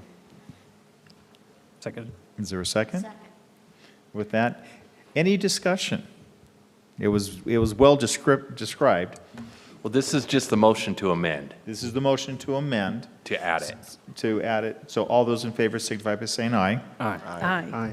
Any opposed? That passes. So now I'd entertain a motion for resolution MPD 26-01. So moved. Second. I have, in a second, and Can I get, who made the motion? Sorry, thank you. wanted to, and then if you can read the motion, please, then. Yeah. The resolution, sorry. It's resolution number MPD 2601, a resolution amending the Metro Parks District budget as adopted by resolution MPD 24-02, adopted November 19, 2024, and entitled a resolution adopting the 2025-2026 budget of the Pullman Metropolitan Park District by appropriating monies for the Park District operations and matters properly related thereto. And Jeff had described what it is, and that sheet's getting passed. Is there any questions or further clarifications anybody has related to this? If not, all those in favor signify by saying aye. Aye. Any opposed? Motion passes. Now on to number 3. Council, before you move on, I want to apologize for that. That was something, it was a clerical error that I missed when I was reviewing the agenda and did not unlock the item. So I'm not even sure I know how to unlock the item, and with the city clerk not here, that's probably why it got locked. So my apologies. Thank you.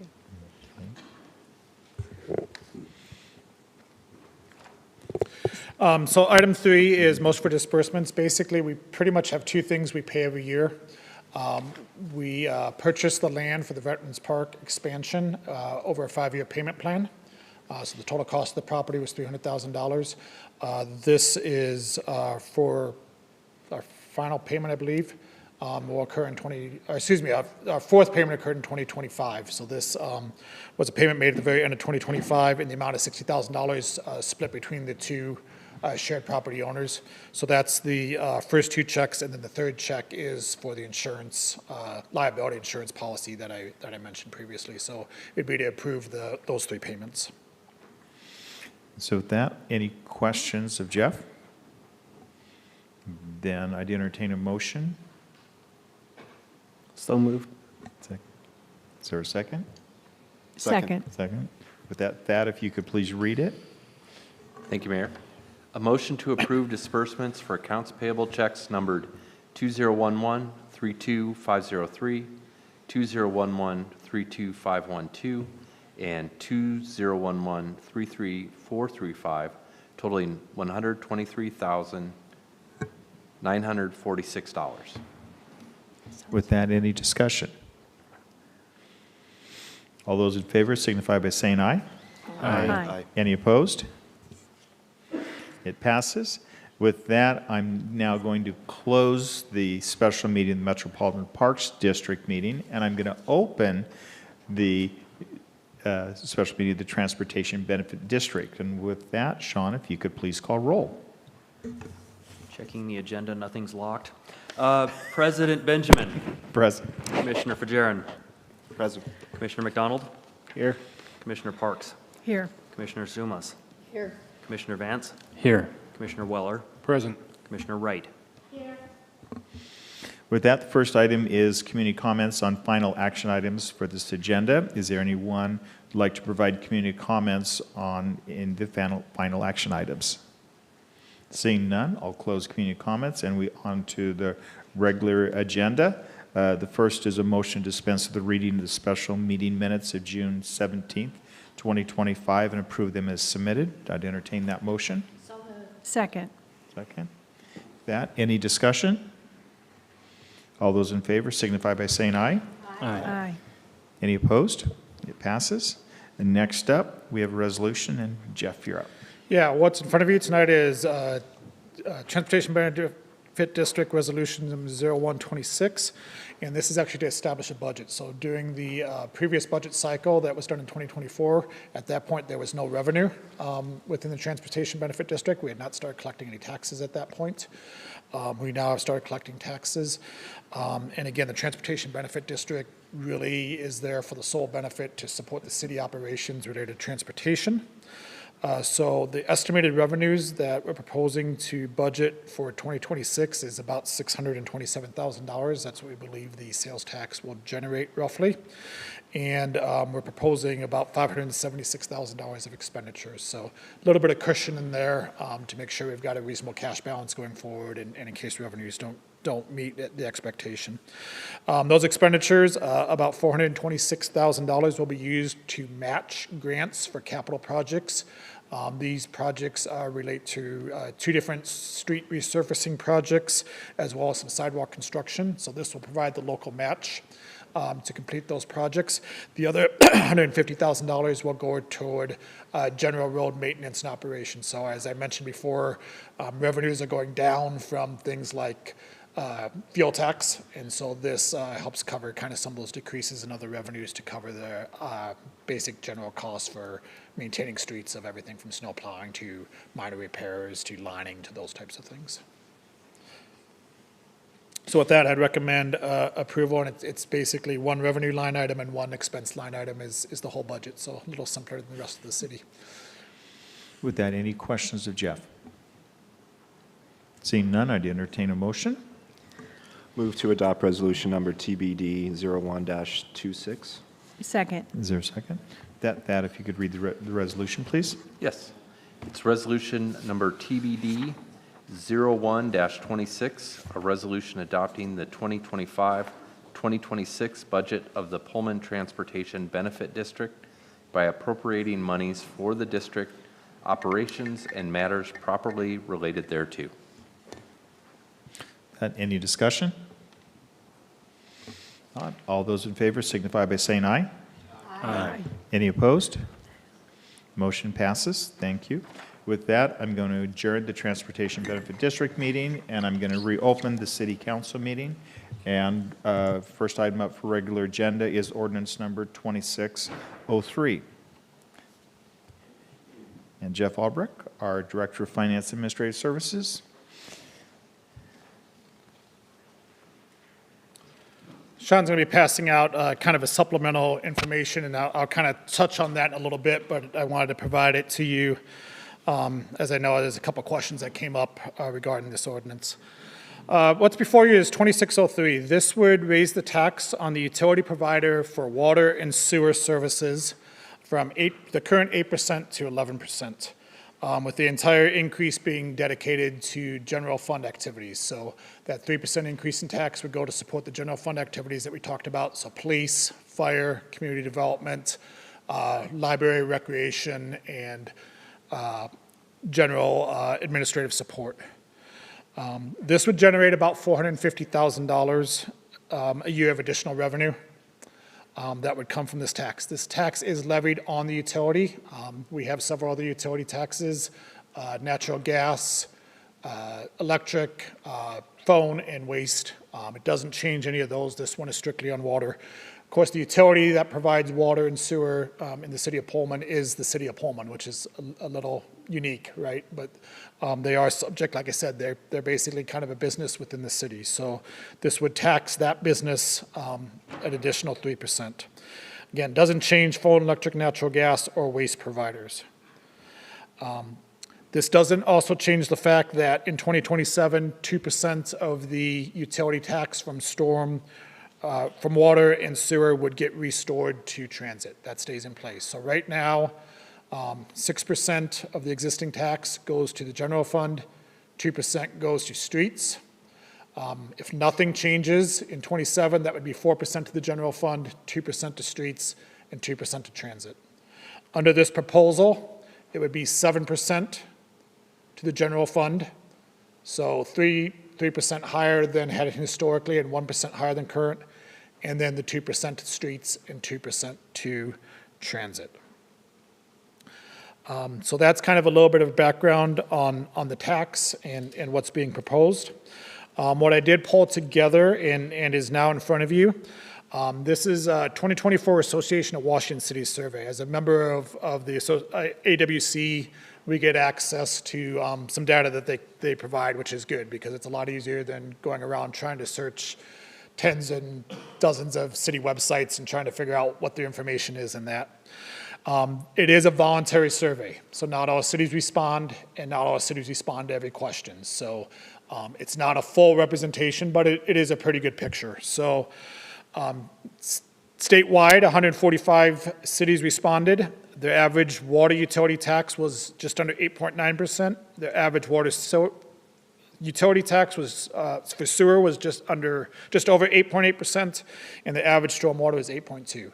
That's every city that responded in the state. So that's everything from a small town of Lamont to Seattle if they responded again.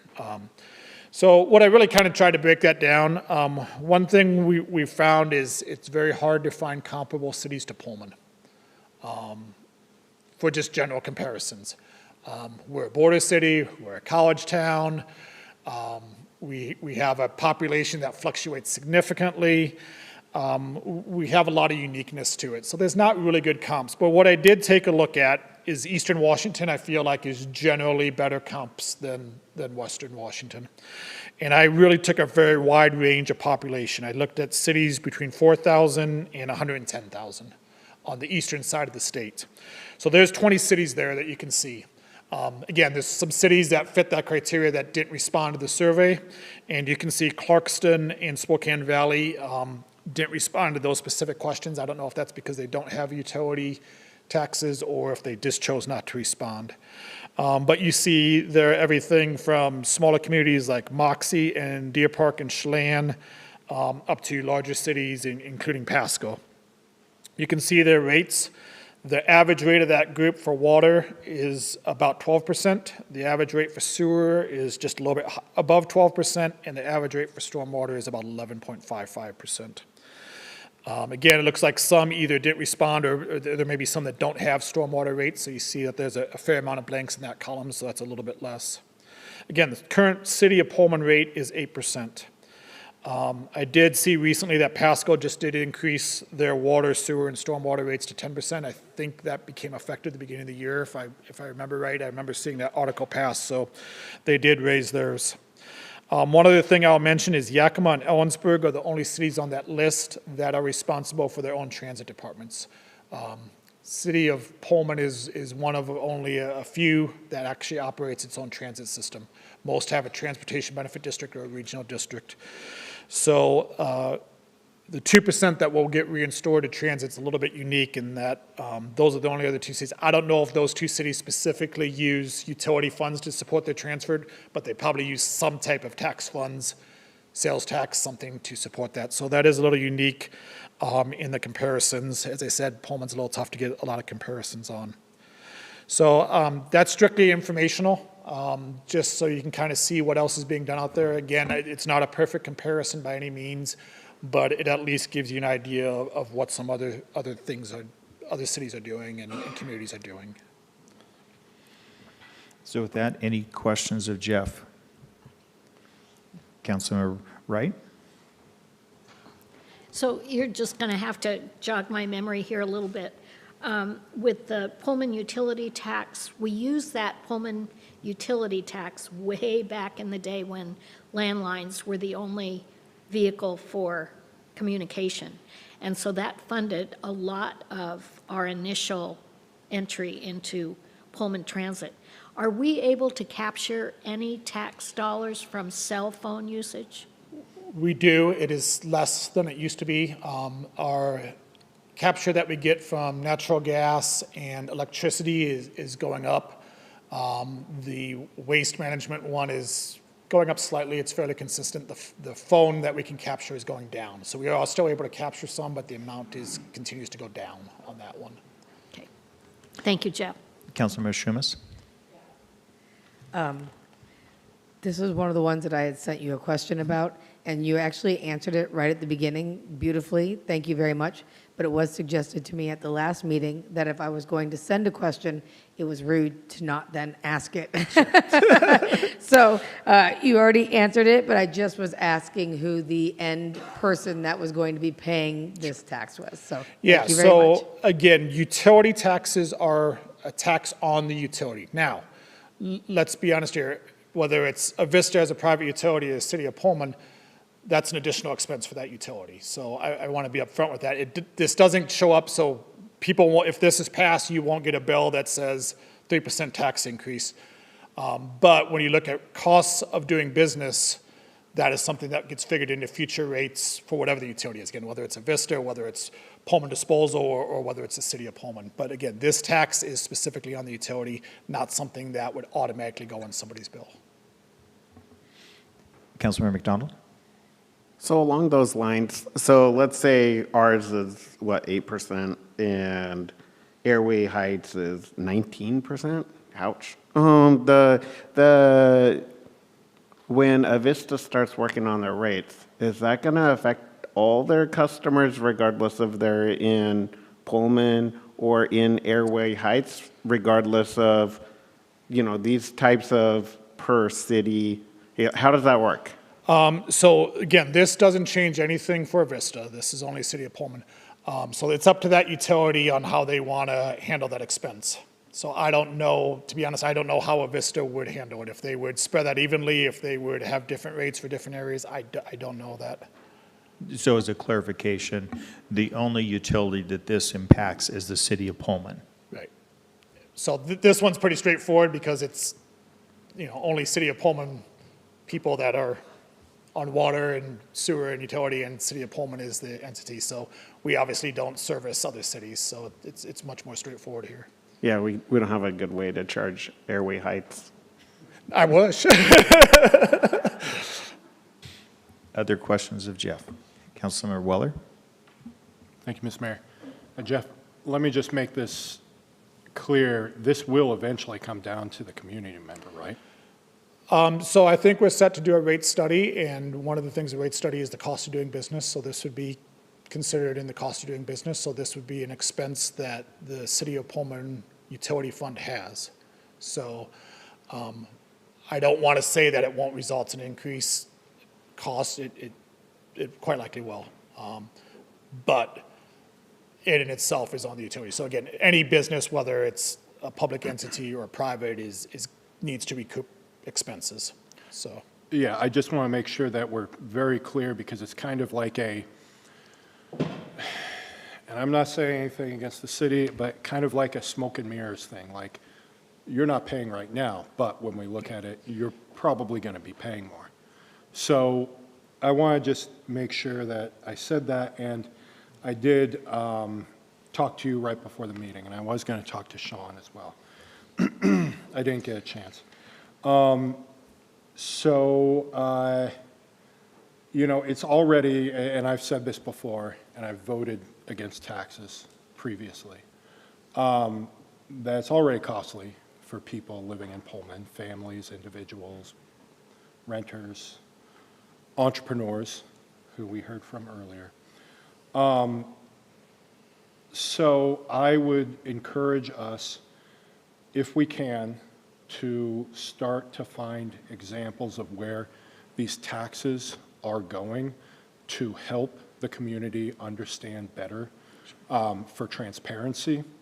So for example, a lot of places say, and I'm just throwing this out there, this highway is made safer and, is now faster because of your taxes. Thank you.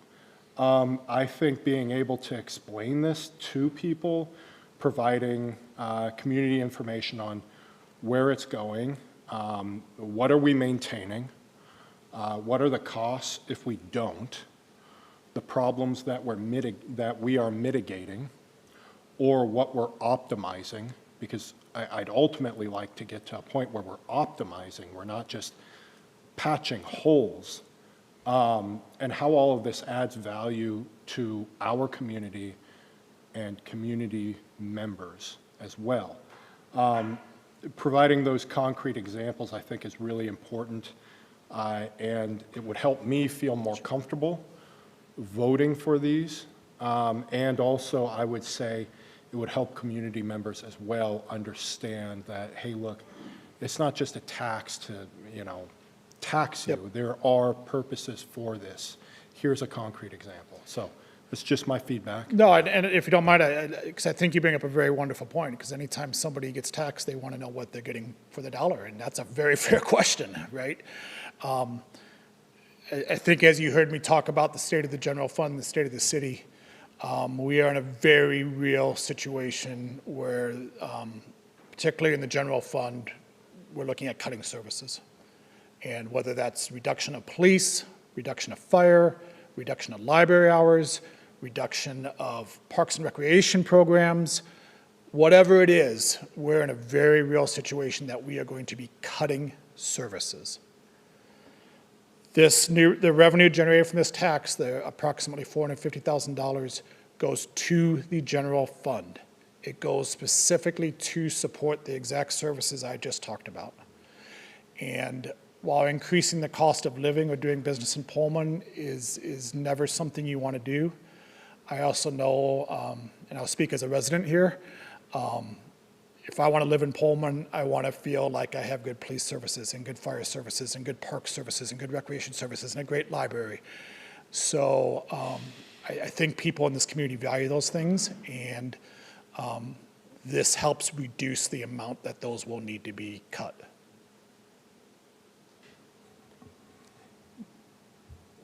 Councilmember Parks. I'm trying to get people who haven't talked yet, so Councilmember Parks and then Schumas.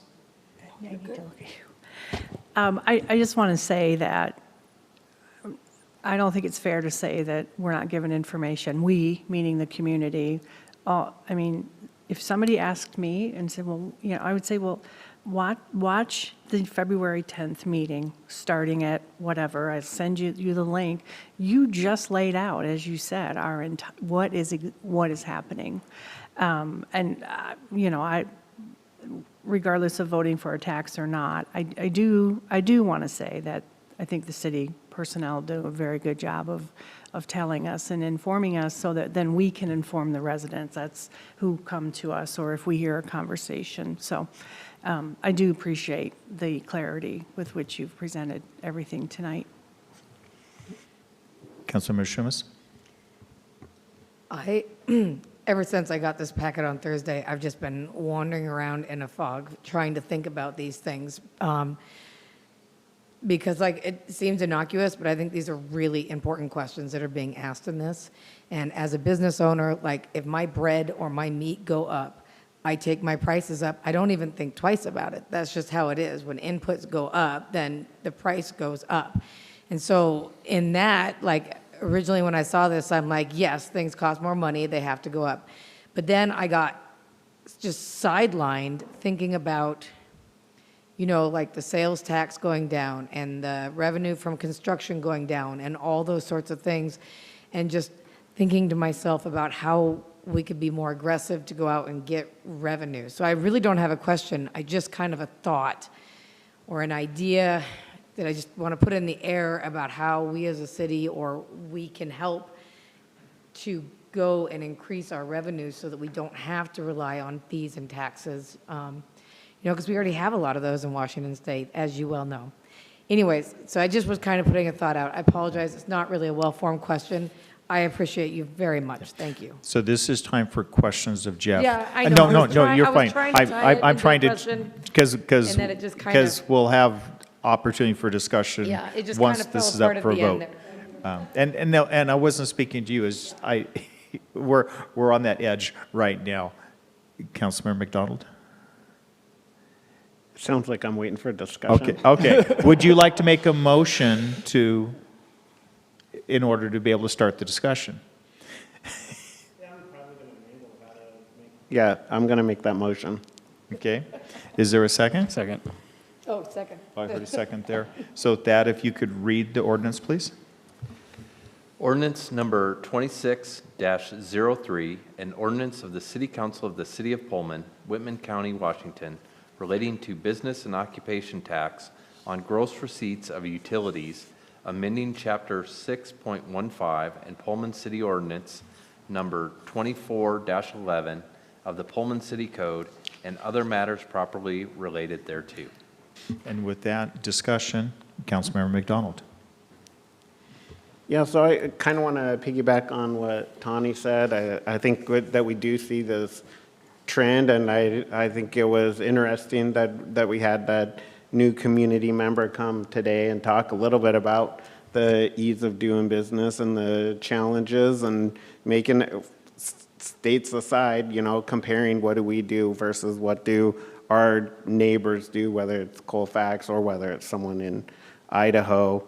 And I do worry that what I don't want to do is make things a little bit harder, reduce taxes a little, increase taxes a little bit more, increase fees a little bit more, increase process a little bit more, and then have that ultimately mean someone else goes somewhere else, whether it's to take the bus instead of stay here, or stay in Moscow instead of stay here, or open their business in Moscow instead of here. Ultimately, we'll just be here doing the same thing again next year. And so just want to really focus on what can we do to drive those other numbers up. Because I know you guys everybody in the city is working so hard to try and cut costs. I know that's definitely a massive effort by everybody. Councilmember Fajarin. Thank you, Mr. Mayor, and thank you to everybody who I've had conversations with. I was kind of a little bit like Tawny when this was released, a lot of heavy decisions to be made today. So I did write down kind of a statement about where my head's at. So I just want to be clear on where I stand on today's financial items. I will be voting no on the B&O tax increase. In this economic climate, we must exhaust all options for structural efficiencies of our own budget before seeking additional revenues to our general fund. However, I will be supporting the utility rate increases further down in the agenda, and that's the standard I'll be using for all revenue decisions moving forward. Other discussion?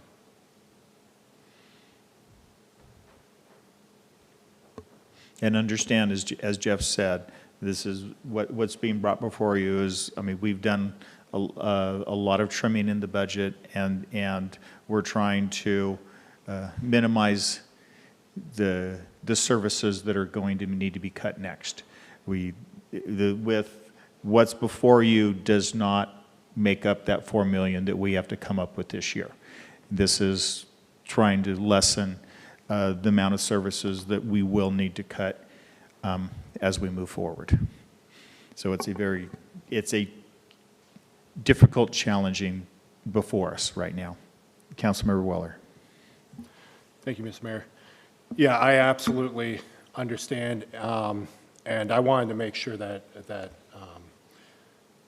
it was made very aware that I understand how much, I mean, we're up against a wall, and Jeff, you've brought some very good suggestions here.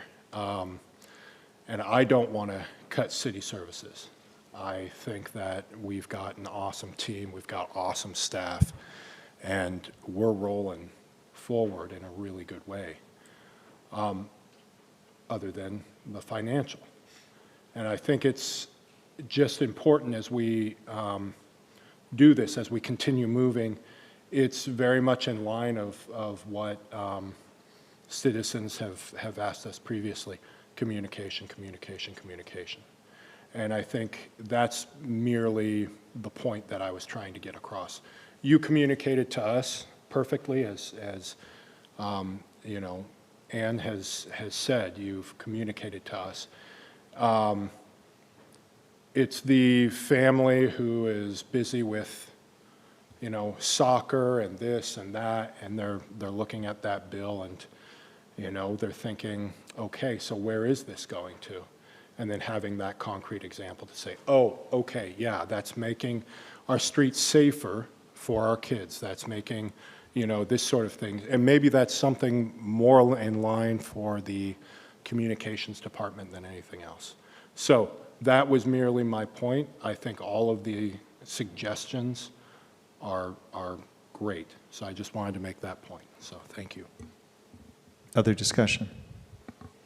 Seeing none, all those in favor of ordinance number 2603, have we read it yet? Thad, can you read the ordinance, please?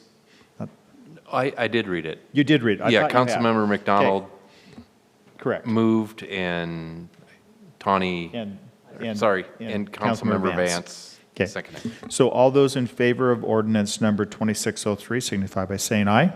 Aye. All those opposed? Nay. Nay. So it fails.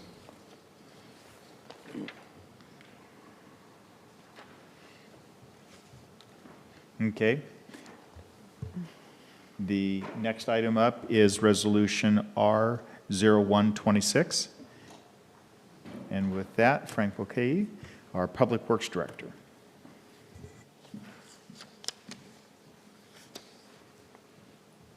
Okay.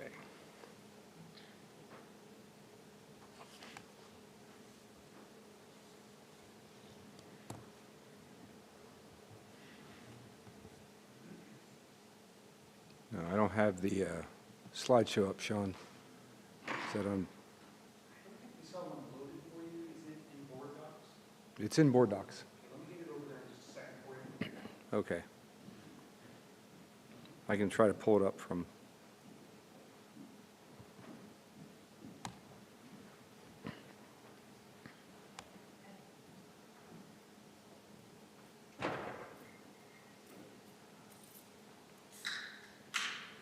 while it's getting loaded, we're going to take a 3-minute break for people to, for the council if you need to go, and we'll start back up at 42.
Okay, it's 7:43, so calling council back into session with that. Frank Bouquet. Yes, thank you. Sorry about the mix-up with the slides, but I think we recovered pretty nicely. So this is covering the planned 2026 utility rate increase. I'll go through this a little bit. I'll talk about the major key elements that do the takeaway on, but in terms of the service that our utilities provide for water, first and foremost, the water system maintenance and operations of our groundwater system.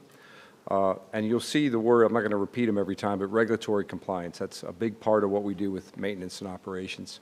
We also do the sewage collection, which is, of course, all the sewage piping to the wastewater treatment plant, in addition to the wastewater treatment plant operation. Stormwater system maintenance and operations we also handle. And then finally, engineering services that are in support of those three water utilities. And this is design, project management. So that's an overview of what we're doing with utilities. To talk about the background of why this rate increase is needed, we have seen an increased cost of doing business across the board. You see the different topics. They're going to be different in terms of the inflation we have seen in general. When you talk about salaries and wages, they're fairly consistent with CPI. And some of the things that we've seen, not only in just recent past, but we foresee in the future here, in the near future due to tariffs and other economic conditions, are increases in materials and parts and consumables.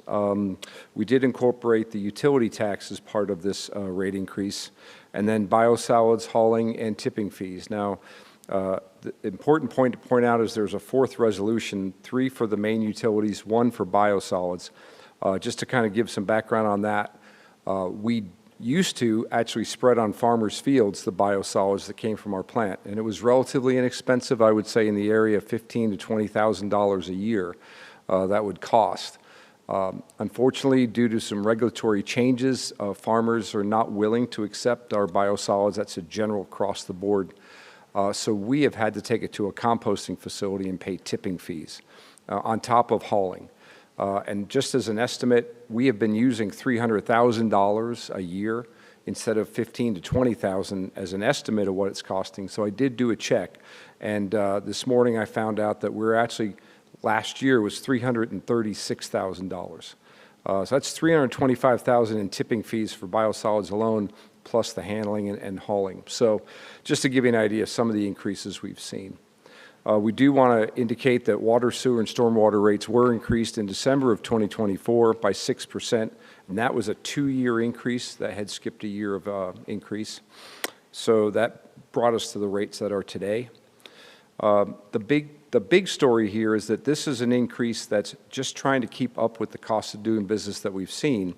We are planning to conduct cost of service analyses for all 3 utilities in 2026. And what this is going to give us is a long-term rate plan model, not just a year-to-year. It's going to be unique to each utility. We're going to have a different study for each one. Like, for example, just today we met with consultants that we're looking at to do our stormwater cost of service analysis, and that went very well. So we are going to press ahead with all 3.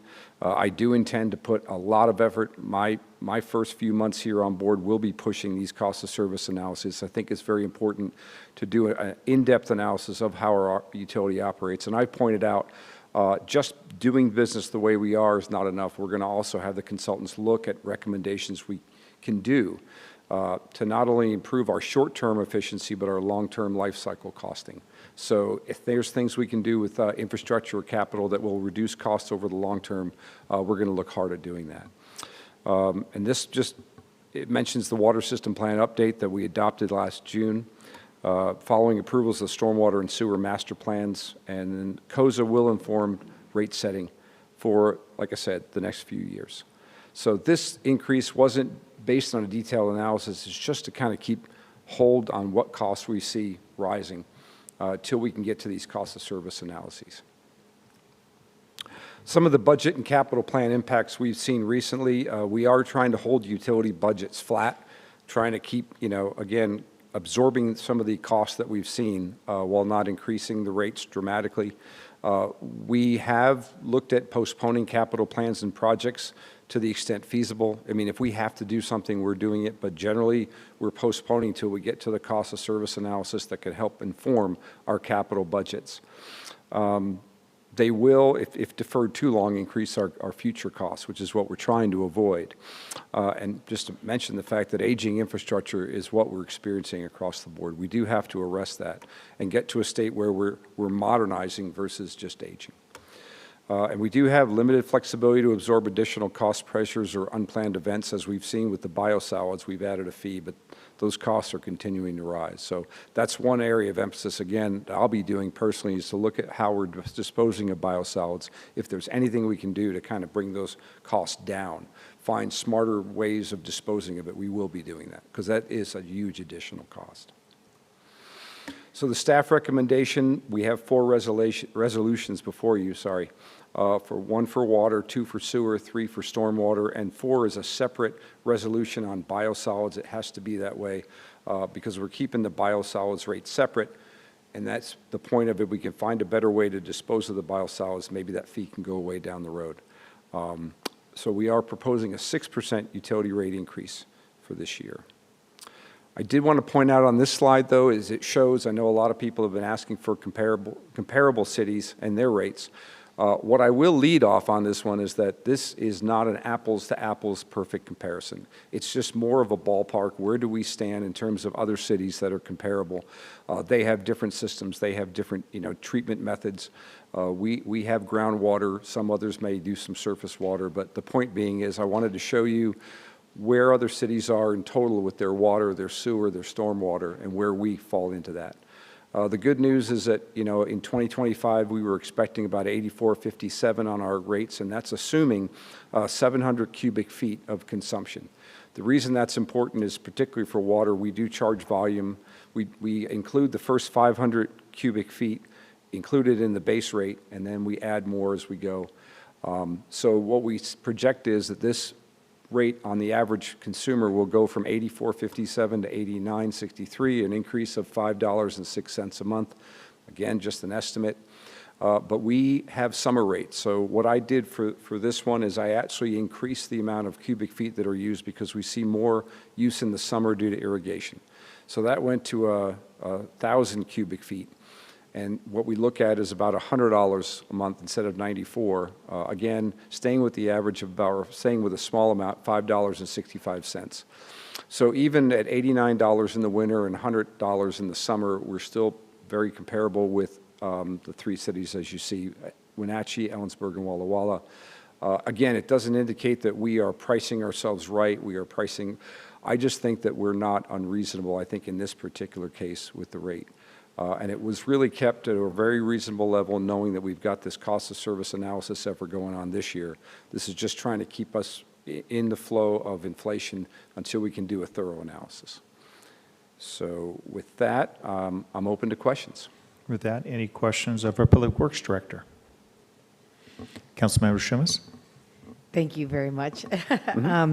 So when we do the cost of service analysis, if it needs to go up, it'll go up. But if it's also found that it's at or above where it needs to be, would it go back down?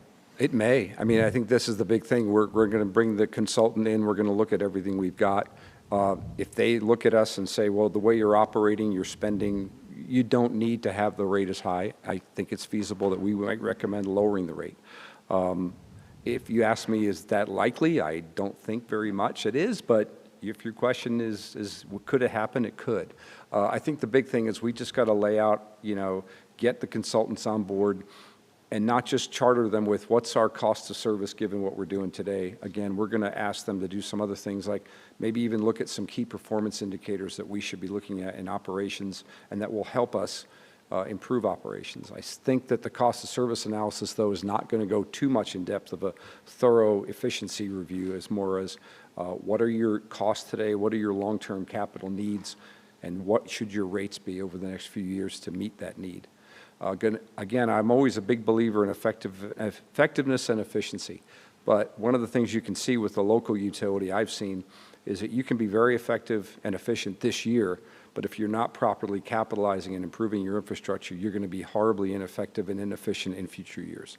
So our goal is to be effective and efficient today and make sure that our rate structure is ensuring that we can be effective and efficient over the long term. Thank you. Mm-hmm. Other questions? Councilmember Parks? Did the replacement of the downtown infrastructure relieve some of the burden or buy us some more time, or obviously by making it possible to put more funds or allocate funds more efficiently in the other infrastructure needs? I believe absolutely. I think that was a very, very difficult project for a lot of reasons, but once it was finished, those water and sewer lines are completely modernized and up to date. So that will, with bringing, especially the grant money that we brought in for that project, it will relieve the local utility of having to do that work. Of course, as you know, there's a lot of water and sewer infrastructure outside of that area that still has to be kept, but I believe it had a direct benefit And it is helping us now in terms of capital improvement because we don't have to calculate those, those pipes are going to be fine for many years. I think probably they're going to last until after my retirement, I believe, so. But my point is that, yes, it does help us. We've still got a long way to go. Still got a lot of infrastructure that's need to be replaced. And I think some of the projects will be more expensive than we'd like, but at the end of the day, that's why this cost of service analysis is really designed to help. Councilmember Vance? Thank you. I have a question in regards to the timeline of when we're bringing the consultants on board. When are we, maybe if you have an idea, when are we planning to bring them on board, the consultants? No, that's a great question, absolutely, because we talked about that today with the consultant. They were asking, when do we need to start and when do we need to complete? And we told them we have a very important budget cycle coming up for the next 2 years. We want sooner than later because we want these cost of service analysis to help inform our budgets for the next 2 years, 27 and 28.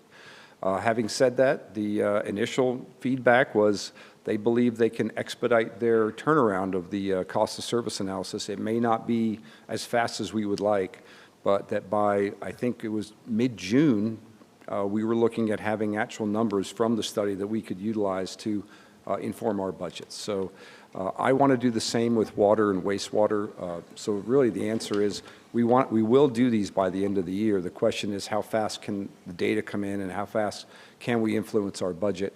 I believe that we're going to have, again, good luck with stormwater. Hopefully I'm going to have better luck or as good of a luck with wastewater and water.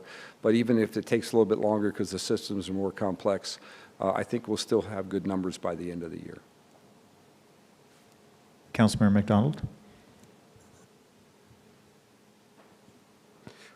Okay, so I love that you are looking at the biosolids separately, and love that you guys are thinking about like what else can you do there. I had a buddy come over and he made a comment like, I'm not the best gardener, and he was making some comments about some different things that I could do maybe to help that. And one of them was he actually is from Tacoma.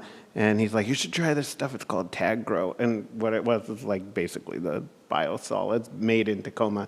And just kind of curious what you guys will do there. I love to hear that you're thinking about consultants or engaging consultants. But also the other thing I hope you're doing, and I think you're doing based on the comments on the biosolids, is like hearing from all your people. Like there's probably someone who has some crazy idea that, it's like, how do you pull those out of the, from everyone that's already here, because we got lots of talented people that work for the city, and we want to hear their ideas too. No, absolutely. Well, I mean, obviously, biosolids and agriculture for years went together like peanut butter and chocolate, right? So now it doesn't. But we'd like to talk to the agriculture folks again and say, what's holding you back from taking this? I mean, we've got a lot of concerns about the forever chemicals, PFOS, PFOA. Frankly, where I came from, I was Deputy Public Works Director at Naval Air Station Whidbey Island. We were used to years for applying these biosolids, and then we are an air station with dubious amounts of AFFF, aqueous film forming foam, which is known for its forever chemicals. So our biosolids, forget about it. They were kind of just considered massively toxic. My understanding is that they're in a lot of things, and we are seeing detectable amounts. But it's not as bad as you would see in some of the areas of the state. So we're really trying to take a harder look at what exactly is our amount of these forever chemicals, what is the real issue, and what can we do to help alleviate concerns for people who might take them. So all of that's on the table, and I appreciate the comment about asking the locals. I'm not afraid of doing that at all. So with that, I'd entertain a motion for the first resolution, Resolution R0126.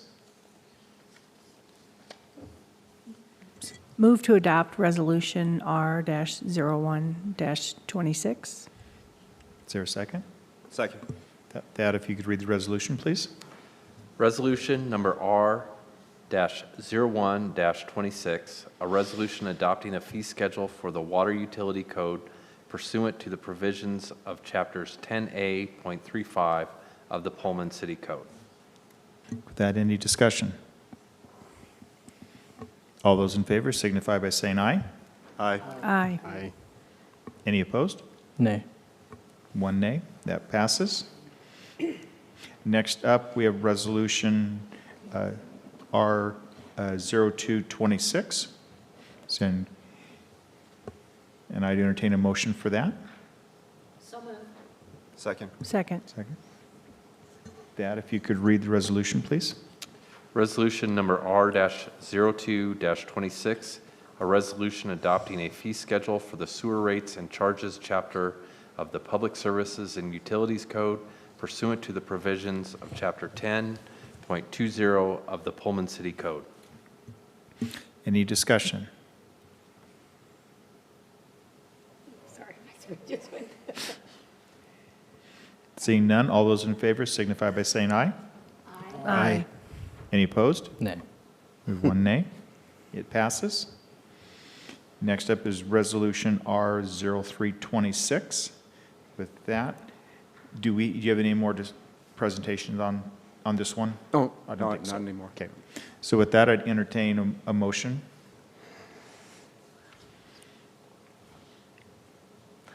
Move to adopt Resolution R-03-26.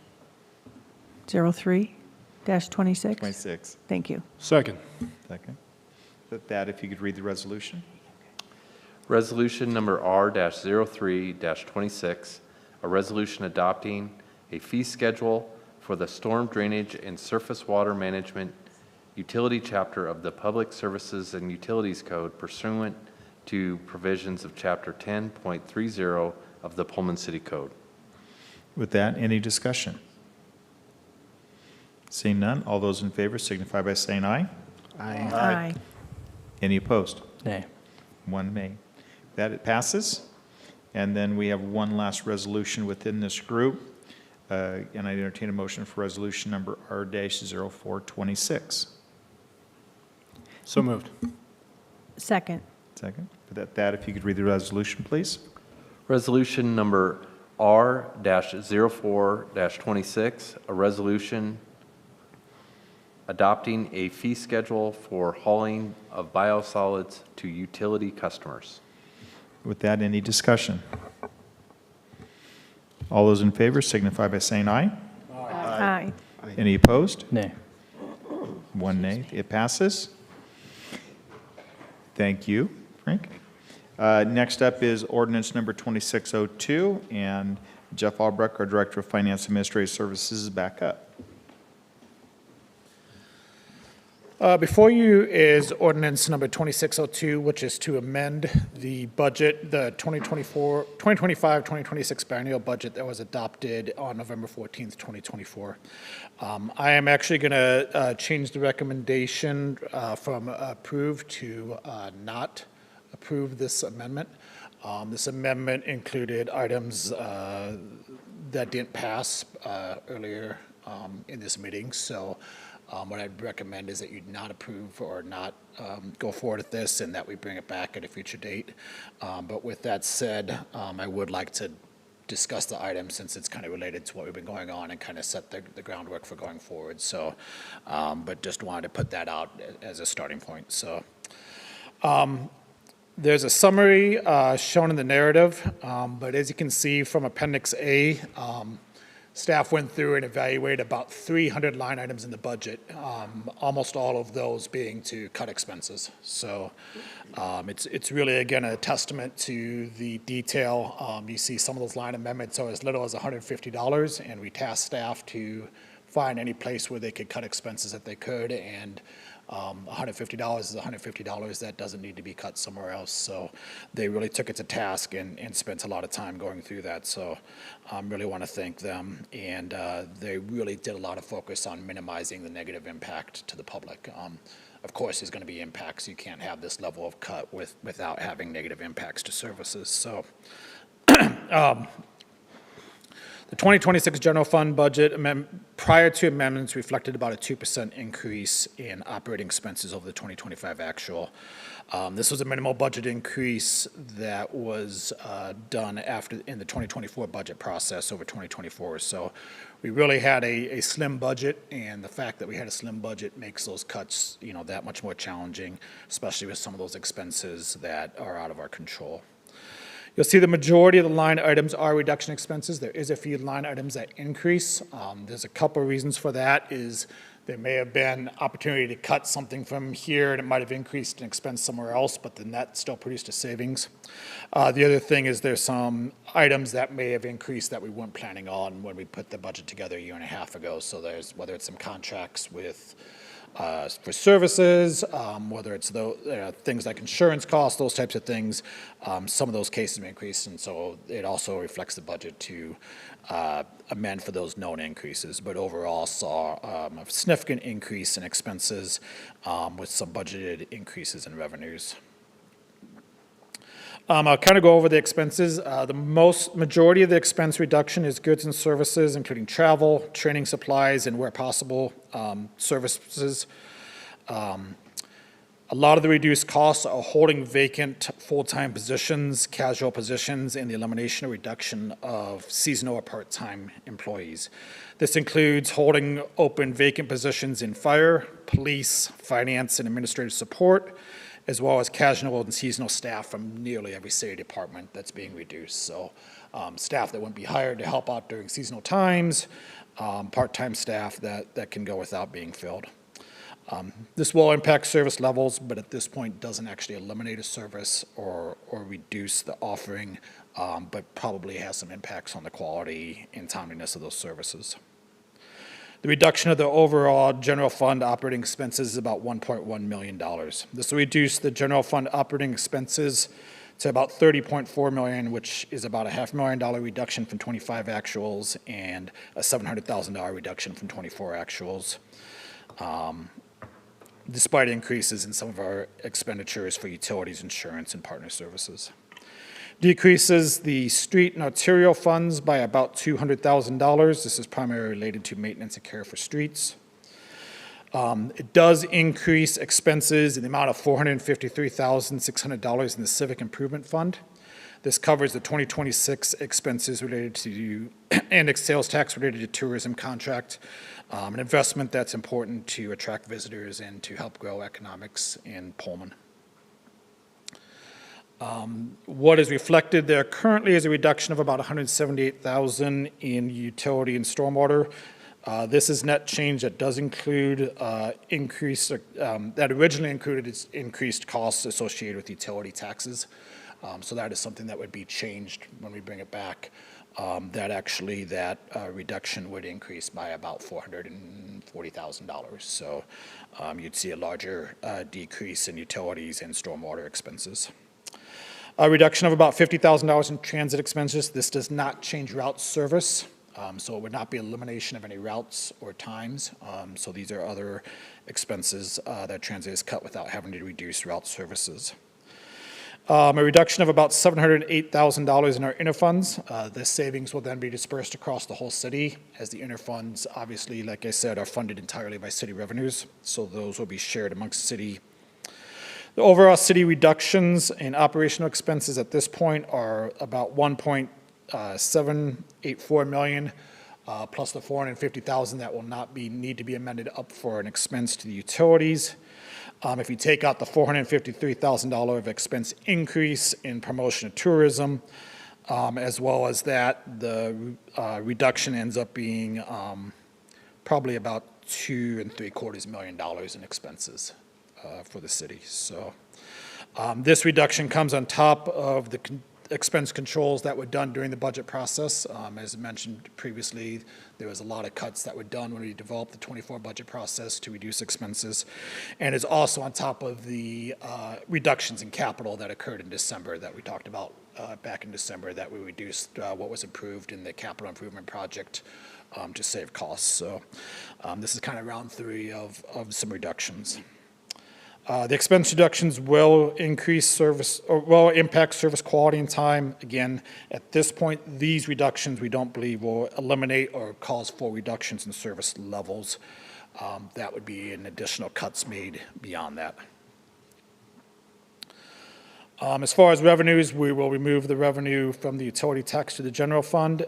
We do have an amendment of $38,700 in fire training grant revenues. So this is a grant the fire department has able to secure for covering some training costs. There is an increase in the general fund of $48,565 for recreational registration fees.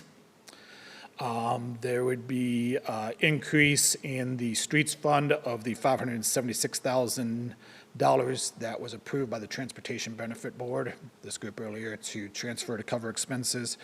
And then the increase in revenues, as Frank presented, would generate about $712,000 in new utility fund revenues for 2025, or 2026, excuse me. In summary, in addition to the cuts, staff have identified about $660,000 of expense reductions to the general fund and a total of about $1.4 million citywide that are not reflected in there. They are not reflected because they're either further cuts caused by pauses to capital projects, reductions that are not fully confirmed as feasible at this time, or are related to subsequent staff freezes or vacancies that have occurred since these were developed. The city is still facing some unknown expenses for 2026, and that's something that we'll need to keep an eye on, and there's specifically some expenses in the general fund that are anticipated to come in 2026 that are not known yet. Despite the immense evaluation and work by staff, projected expenses are still expected to exceed revenues even after all these cuts, both the ones that are budgeted in the amendments as well as the ones I mentioned above. So what that really means is there needs to be additional revenues or expenses identified to further balance the budget. At the end of 2025, the cash level sits about $250,000 in the general fund less than what was targeted. We have a 13% target for operating surplus. We'll finish, which is a little under $4 million in the general fund. We'll finish 2025 with about $3.7 million. So without any of these cuts, that would basically reduce that to about zero. With the cuts identified previously, that will reduce that by probably about another, without the revenues, probably about another $1.5 to $1.7 million without the utility tax revenues. So that's what we'll continue to face after these, is about another $1.2 to $1.7 million in reductions.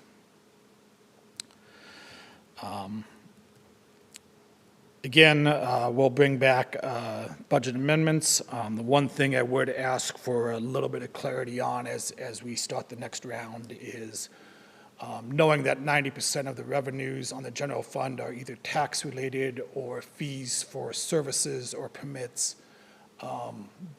Does the council want us to continue to pursue revenue options in any of those venues, or does the council want us to look strictly at expense reductions?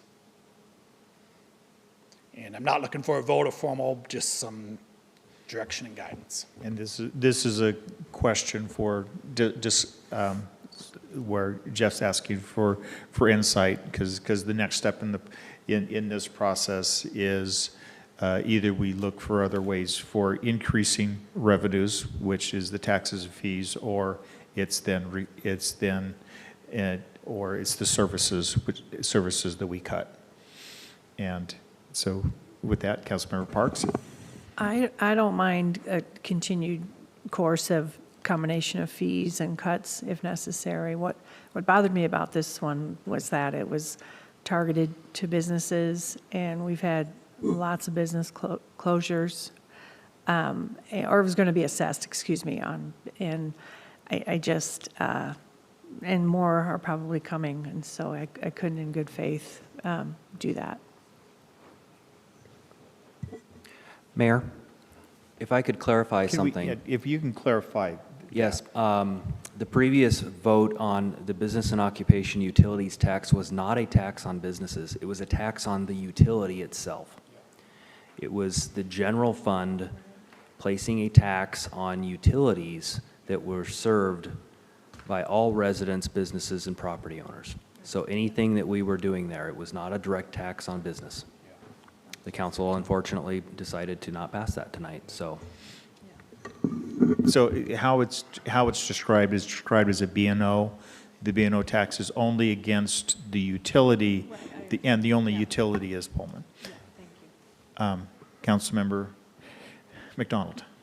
Yeah, so I mentioned this earlier, and again, we had double-digit year-over-year lost revenue in sales tax and construction tax. And I worry that we'd start, going back to the person who made comments at the beginning of the meeting, I don't want to start a downward spiral of, harder to do business, less tax revenue, increase things, make things harder, less tax revenue. And we have awesome people at the city, and that's something that I saw the whole time I was campaigning.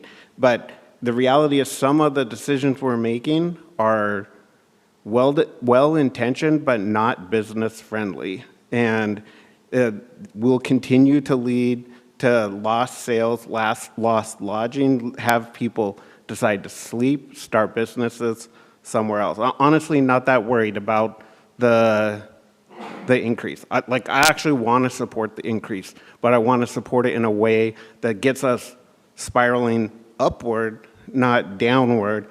I think I love what President Cantwell said at the beginning of the meeting about designing the future that we want, right? We can't be victims to what's around us. They have a very, very complex environment, two of them, right, that she described about, and we do too. We live in an interesting state. We have the whole Pac-12 thing. There's a lot that's really a challenge, but we have to figure out how to be competitive.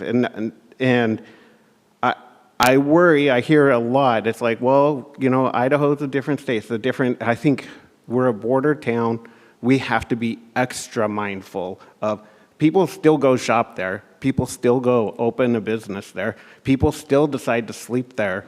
And we need to think about what are we doing to make it successful so that we start that trend upward.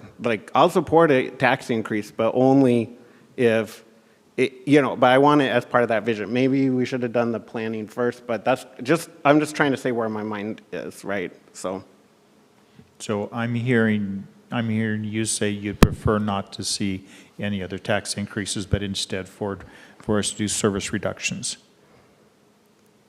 That's the question. That's the question that he asked. Or to Nathan's point, what are the things that we're doing that's making it easier to do business, and how is that increase going to help with that? And I don't think we're getting that. Okay, Councilmember Weller. Thank you, Mr. Mayor. I'm going to since I voted for it, I'm going to let the other council members weigh in on what they feel is the best choice to take. I think you got to stop the bleeding first before you work on new ideas. And I think that's what you were trying to do. And, but this is what we're dealing with now. And what we're dealing with right now, and correct me, I'm going to try and reiterate, is now there's an additional $450,000, which we will not get in the next year, which that means we're either going to we have to find another fee to increase that, or we have to take away from law enforcement, fire and ambulance, community development, library, and/or parks and rec services. That's what we're faced with. So this was not a tax on businesses. So, just to make sure, now,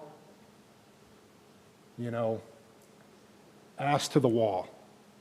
So what are you going to do? This is up to you guys. Councilmember Shumas. I know when I was campaigning this last year, one of the things that people love the most about this town is the services. So, obviously, we don't want to have to cut any more services than we have to. One of the other things that people talked about the most is how many taxes there are in Washington State. So, I mean, I am okay with increasing fees in a mindful sort of way. I'm just, with Brian, I worry that we'll just increase fees and cut services and then not spend time trying to find new, more vital ways to increase revenue. So obviously, people would be upset with services being decreased, and I'm not trying to do that. I just want to make sure that we're looking at all options, such as finding new revenue streams. Yeah, Councilmember Vance. Yeah, I think from my standpoint, it would be a mix, but I think more of an emphasis on strategic cuts that are able to pull us into an area that we can balance things out.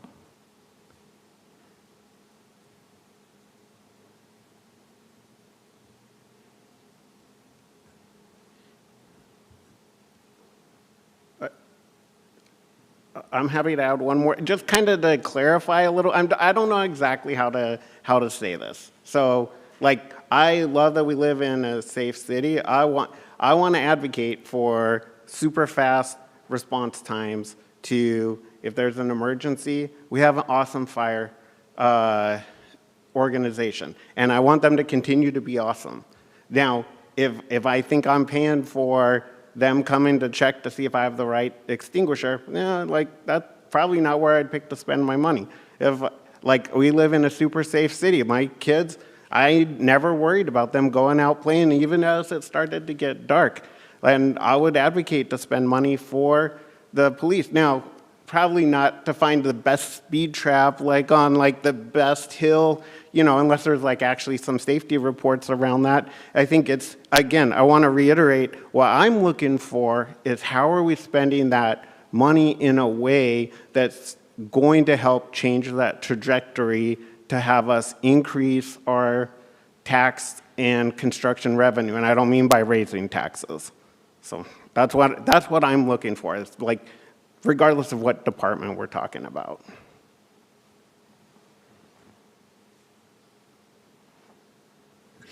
Councilmember Wright. So I just need further clarification. Obviously, there were those among us that were thinking that that initial resolution had to do with taxing businesses. I mean, you hear the B&O tax, and that's what you automatically go to, without thinking that we actually were taxing ourselves, essentially. Where, I guess my first question is, where does that tax, how do we pay the tax on ourselves? I mean, that's just a real Sure. circular thing. The tax is covered by the utility, which in this case is Pullman Utility Services, so it would be paid by the fees collected. So, for example, in this case, it would be paid by the rates that were just increased. So we increased those rates, and so that, since we didn't increase the rate or the tax on ourselves, then where does that increase fee The go? full increase stays within the utility fund at this point. So that was a utility rate increase that was passed by the council. So that increases the rates that the community pays on those services, water, sewer, stormwater. So the increase goes to all of those businesses, residents, and then instead of the utility paying a fee to the general fund, it stays within the utility. So that's what we voted on. Yes. Can we do a revote? I mean, I'm not being facetious here. I'm just wondering, since there was a lot of confusion about it. How do we clarify that? So Robert's Rules allows that if there were, as long as we're still in the same meeting, if there was a vote taken, someone from the majority can move, and I said, and Eric might know it off the top of his head, it's a move for like reconsideration or something like that, where the winners can say, I'd like to reconsider how the vote ended up. So anyone who had voted against could actually move for a reconsideration. That answers your question. Councilmember Fajarin. I would just clarify that just from my own comment, I was under no confusion of what a B&O tax was, and so I made my vote with the knowledge of what a B&O tax was and a utility tax rate increase was.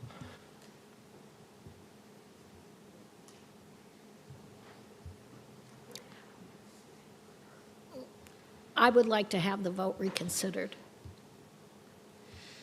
So I have a motion before me. And so I'd need a second so there's going to be, it'll be a motion to bring it back. That has to pass, and then it would be back to the original motion. Second. So is there Second. There's a second related. And Thad, if you can help me as we walk through this process. So Councilmember Wright has made a motion to reconsider the vote on 2603. ordinance number 26-03. Correct.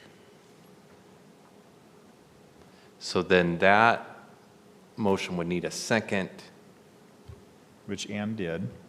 okay, and then a vote On the motion?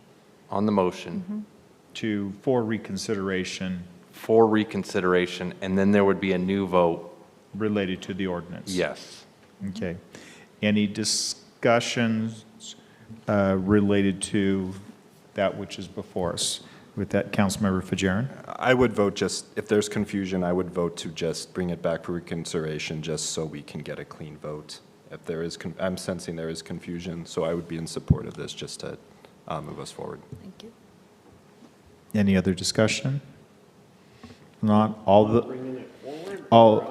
so this is bringing it back for another vote, is what so we're having discussion on whether or not we'd like to bring this back for a vote again. For discussion and a vote. Correct. There will be, yes. Votes, I So the discussion is related to the reconsideration. And is- Right. Correct. In reading through this, the motion to move to reconsider has two parts. First, a member moves to reconsider, which has happened. If there is a second, and I didn't catch who made the second, and thank you. Councilmember Parks did. The motion is taken up. So peculiarity of this motion is that while it can be made at any time, it can be processed only when no other business is pending. We're good there. If the body is engaged in other business when the motion is moved, then we have to do other things. So the motion can be debated. The motion to reconsider can be debated, like right now, do we want to bring it back? Do we not want to bring it back? And then if the motion to reconsider passes, then the body takes up the original motion as it was just before the vote was taken. And it can amend the motion, refer it to committee, or take other action as well as pass or defeat it. So basically, you're saying, do we want to go back and redo what we did? Is where we're at Any right other now. discussion related to the reconsideration vote? So all those in favor of reconsidering the vote signify by saying aye. Aye. Aye. Any opposed? Nay. So the reconsideration passes. And with that, so now we are back before us as if the motion has already been made and seconded. It's already been read. And so now we're in discussion of ordinance number 2603. With that, Councilmember Fajarin. Can I move to previous question? Or just get it to end discussion and bring it to vote? So you're doing a You're call calling the question. calling the question? Call the question. So I'll then call the I think there question. needs to be a vote Oh, sorry, I don't want to. Or I'll just stay just quiet. stand down. There's been a lot of discussion. You can if you'd like. Sorry, I didn't mean to say you So can't. any discussion? Councilmember Okay, so. McDonald, sorry. So we basically already raised rates on businesses, right, earlier in the meeting. Okay, so we can do this, and it wouldn't impact businesses directly, but if that ultimately, I think you mentioned it specifically, it's like most of the time it probably gets passed on eventually, right? So, but in that case, if it did get passed on in the future, you guys would bring that back here, and we'd have to approve that increase, right? We So- already did. Any increase? No, like the next time around, right? Any increase to utility rates, just like tonight, will always come before They council. always come before the council. Okay. So we could really just be like, Frank, man, I hope you find some really good cost savings. And so, just as a clarification, what this does with what Jeff was talking about earlier is this would then transfer what was previously voted on into the general fund, which because our general fund is the one that's most impacted right now, and it would reduce then the overall gap that we have to achieve with the general fund. That's what this does. So rather than leaving the funds in the utilities or wherever they're at, it's moving this money to the general fund is what this vote is about. Is that accurate? Yes. Okay. Any other discussion? If not, all those in favor of ordinance 2603 signify by saying aye. Aye. Aye. Point of order, can I call the vote, or? I would like so I like a roll call on this, just so that, do we had it? So all the ayes, if I could have you raise your hand. No, I'm not looking at you. So like those that. are in favor of ordinance 2603. Sorry, I'm not voting. Okay. I'll do it. Yep, I'm gonna vote for it. Still thinking about it. Oh, is that a yes or a no? Sure, yes. Can you hold your hands up, please? Okay, so I have 5 yeses Thank you. for that. Those that are a vote no, if you could please raise your hand then. Nay. So I have 2 noes related to ordinance 2603.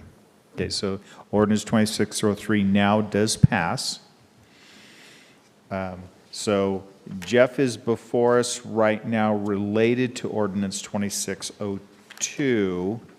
And Jeff, do you have any, you're presenting that we don't have any ordinance that's motion in front of us. So, yeah, there's no, at this point, the numbers that are shown for both the ordinance and in Exhibit A would be reflective of that action as well as the previous actions taken. So if council's comfortable, then the recommendation would be to approve these budget amendments, knowing that this doesn't fully solve the budget issues. It takes us a good step forward.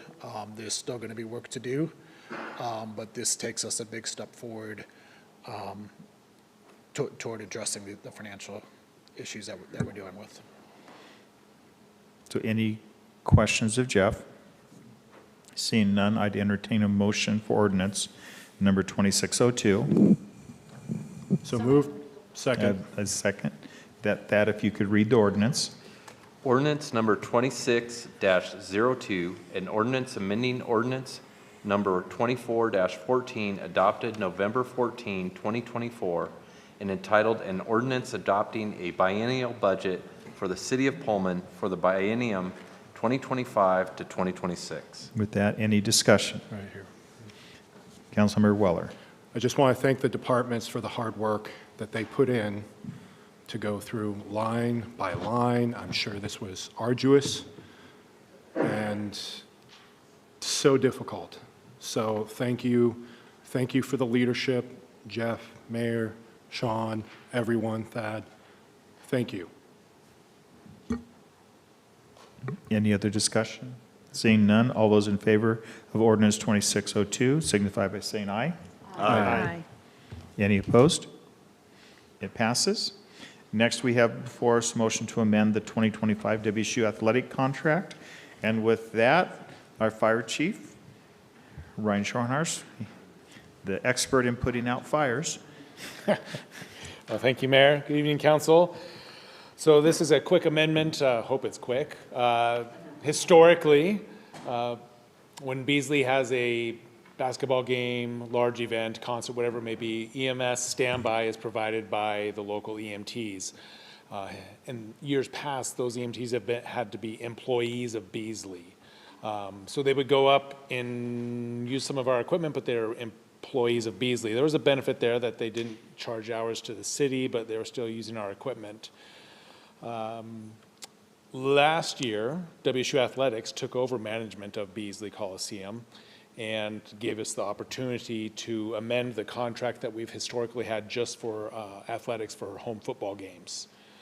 So what we're looking to do is bridge those or merge those together to have athletics using the same wage and rate fees that we have for the football games to reimburse the city for any EMS standby coverage that our personnel provide at their venue. It will be on a monthly billing cycle for the Beasley events outside of the football season. The football would still be paid out in December, but then on a month-to-month basis for actual hours incurred against the city, and it'd be paid back on the same contractual rate that we would then reinitiate in August pre-football season. So that is the brief explanation. I'd be happy to take any questions on that if there's clarification needed. Any questions of the chief? Seeing none, I'd entertain a motion to amend the 2025 WSU athletic contract. So moved. Second. That, any discussion? All those in favor signify by saying aye. Aye. Any opposed? That passes.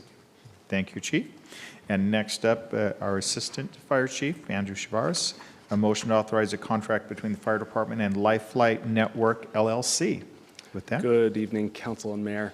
So today we are just going to ask that we can sign a contract with Life Flight Network.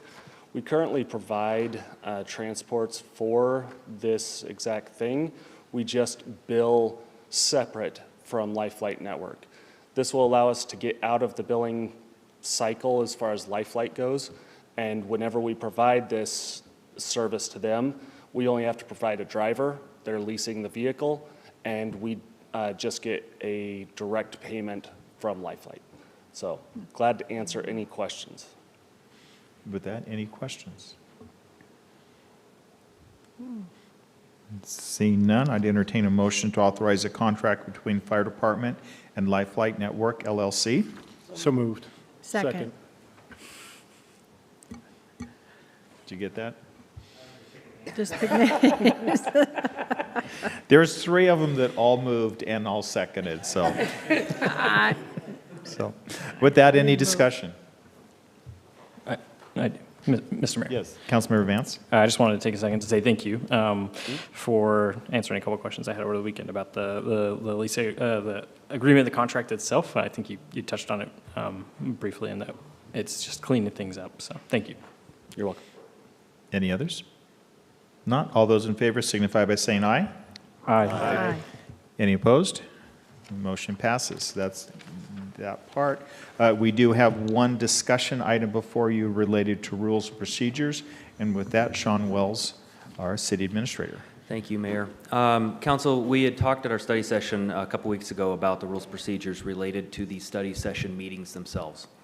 And when we started putting this together, our finance director, Jeff, reviewed it, and in city code and in state law, there's some laws and rules that require the council to act on vouchers that have been processed for payment within 1 month.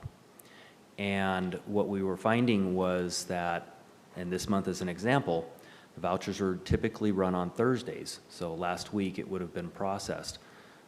It would have been too soon to get it into this council's agenda for approval and the next business meeting would be March 10th. So it would be over 1 month between the processing of those payments, or the vouchers, and the approval of them by the council. And so what I wanted to ask the council for direction on in your rules of procedure, we can do one of two things. We can have another business meeting, which I don't think anybody wants to have a formal business meeting, or we can amend or actually write, as I'm writing them now, the rules for special study sessions, and they're not special, regular meeting study sessions, to include one topic for business only, which would be statutorily required payment of bills, basically. It would be like a consent agenda item. It would still require public comment because it's final action on paying those bills, but it would get us within those 30 days or 1 month that we have to process that payment. So I was kind of looking for a head nod of that's where you wanted to go. I didn't want to come back with just assuming that's where you wanted to go. Make it so. There you go.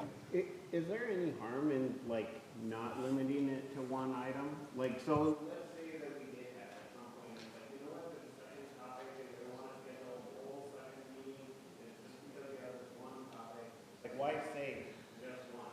I mean, maybe call that out as for an example. We were trying to limit the studies. The intent of the study sessions was so that we could have more in-depth conversations and presentations and not focus on the business aspect of it, where we were talking about ordinances and passing and voting and everything else.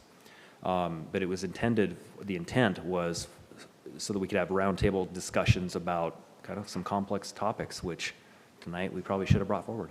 I love the idea of the study sessions and the intent and everything. It's just like, so let's say that the thing that we ended up re-voting on, it's like we actually all happen to have it be at 50 or whatever tomorrow.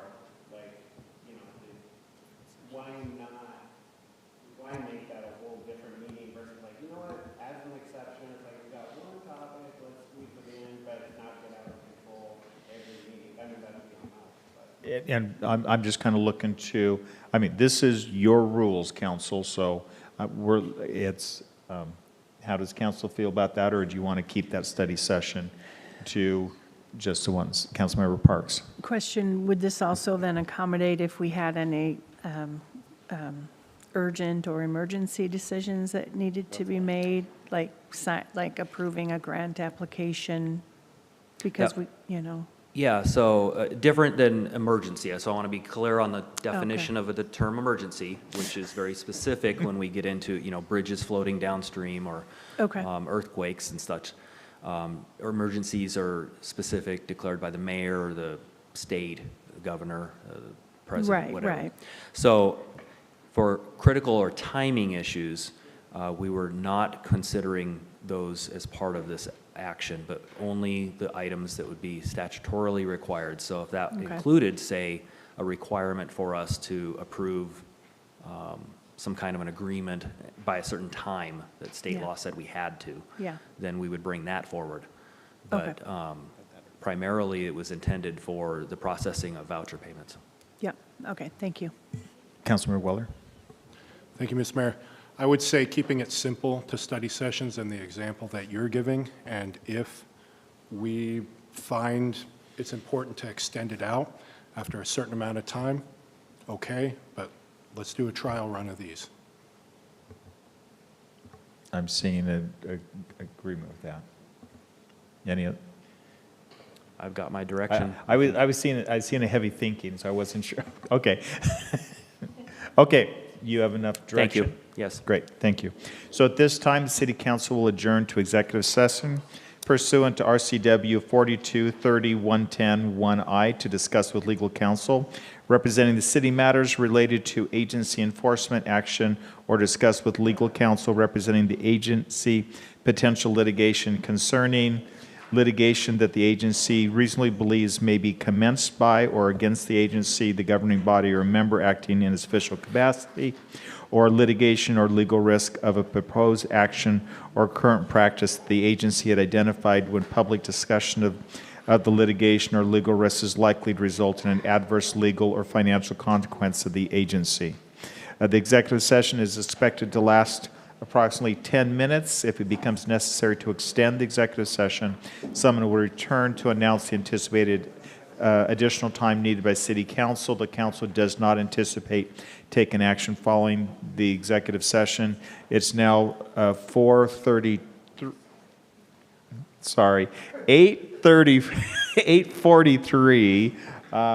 Does anybody need a break, or can we just move directly in? Looks like we can move directly in, so we'll start at 8:45.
City Council will be extending the executive session for 5 minutes to 9 PM.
It's 9 o'clock, reconvening City Council. With that, I'll entertain a motion to adjourn. So moved. Is there a second? Any discussion? All those in favor signify by saying aye. Aye. Any opposed? We are adjourned.